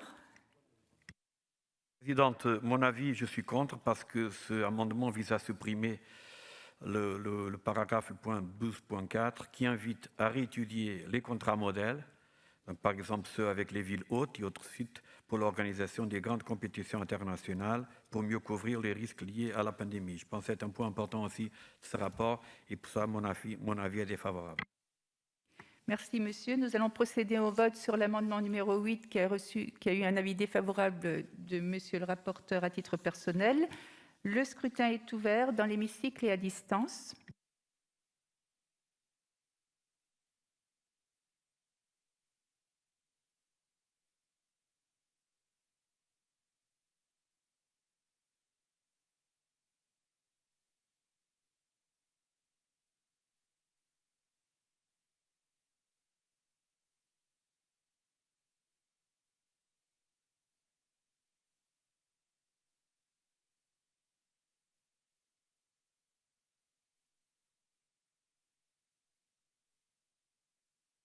Le scrutin est clos. Je demande l'affichage du résultat.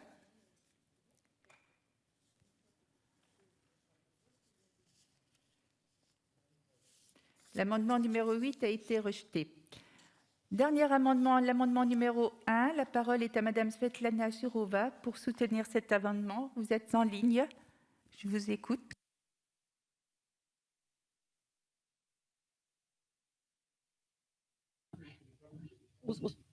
Уважаемая госпожа председатель, огромное спасибо докладчику за его доклад.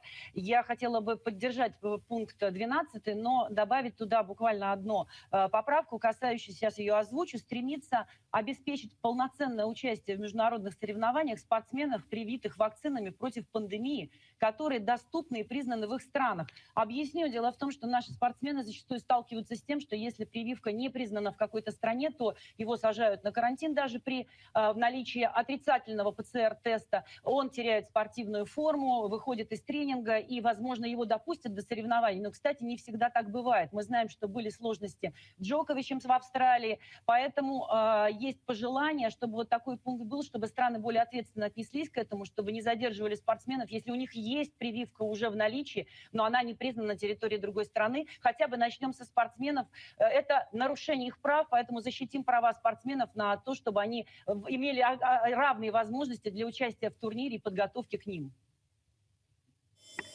Merci, madame. Quelqu'un dans la salle ou en ligne pour voter, pour proposer le contre? Monsieur le rapporteur, quel est votre avis?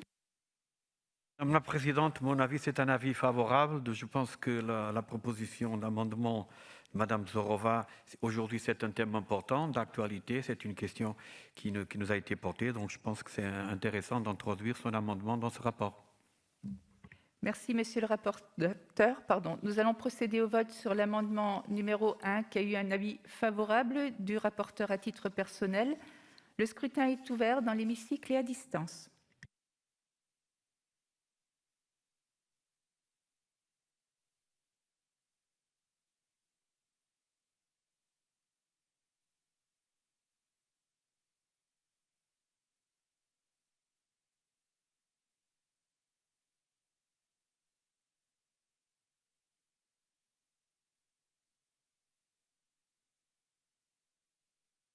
Le scrutin est clos. Je demande l'affichage des résultats.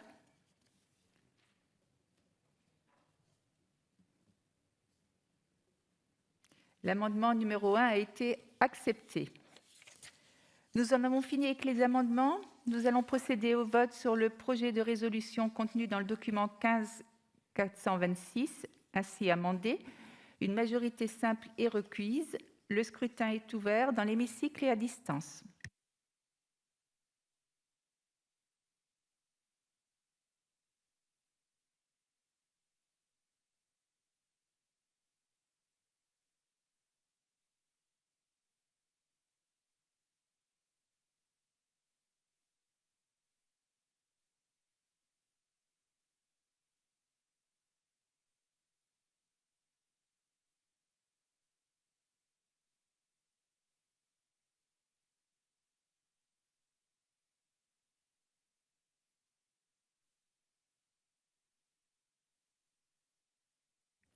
Le scrutin est clos. Je demande l'affichage des résultats.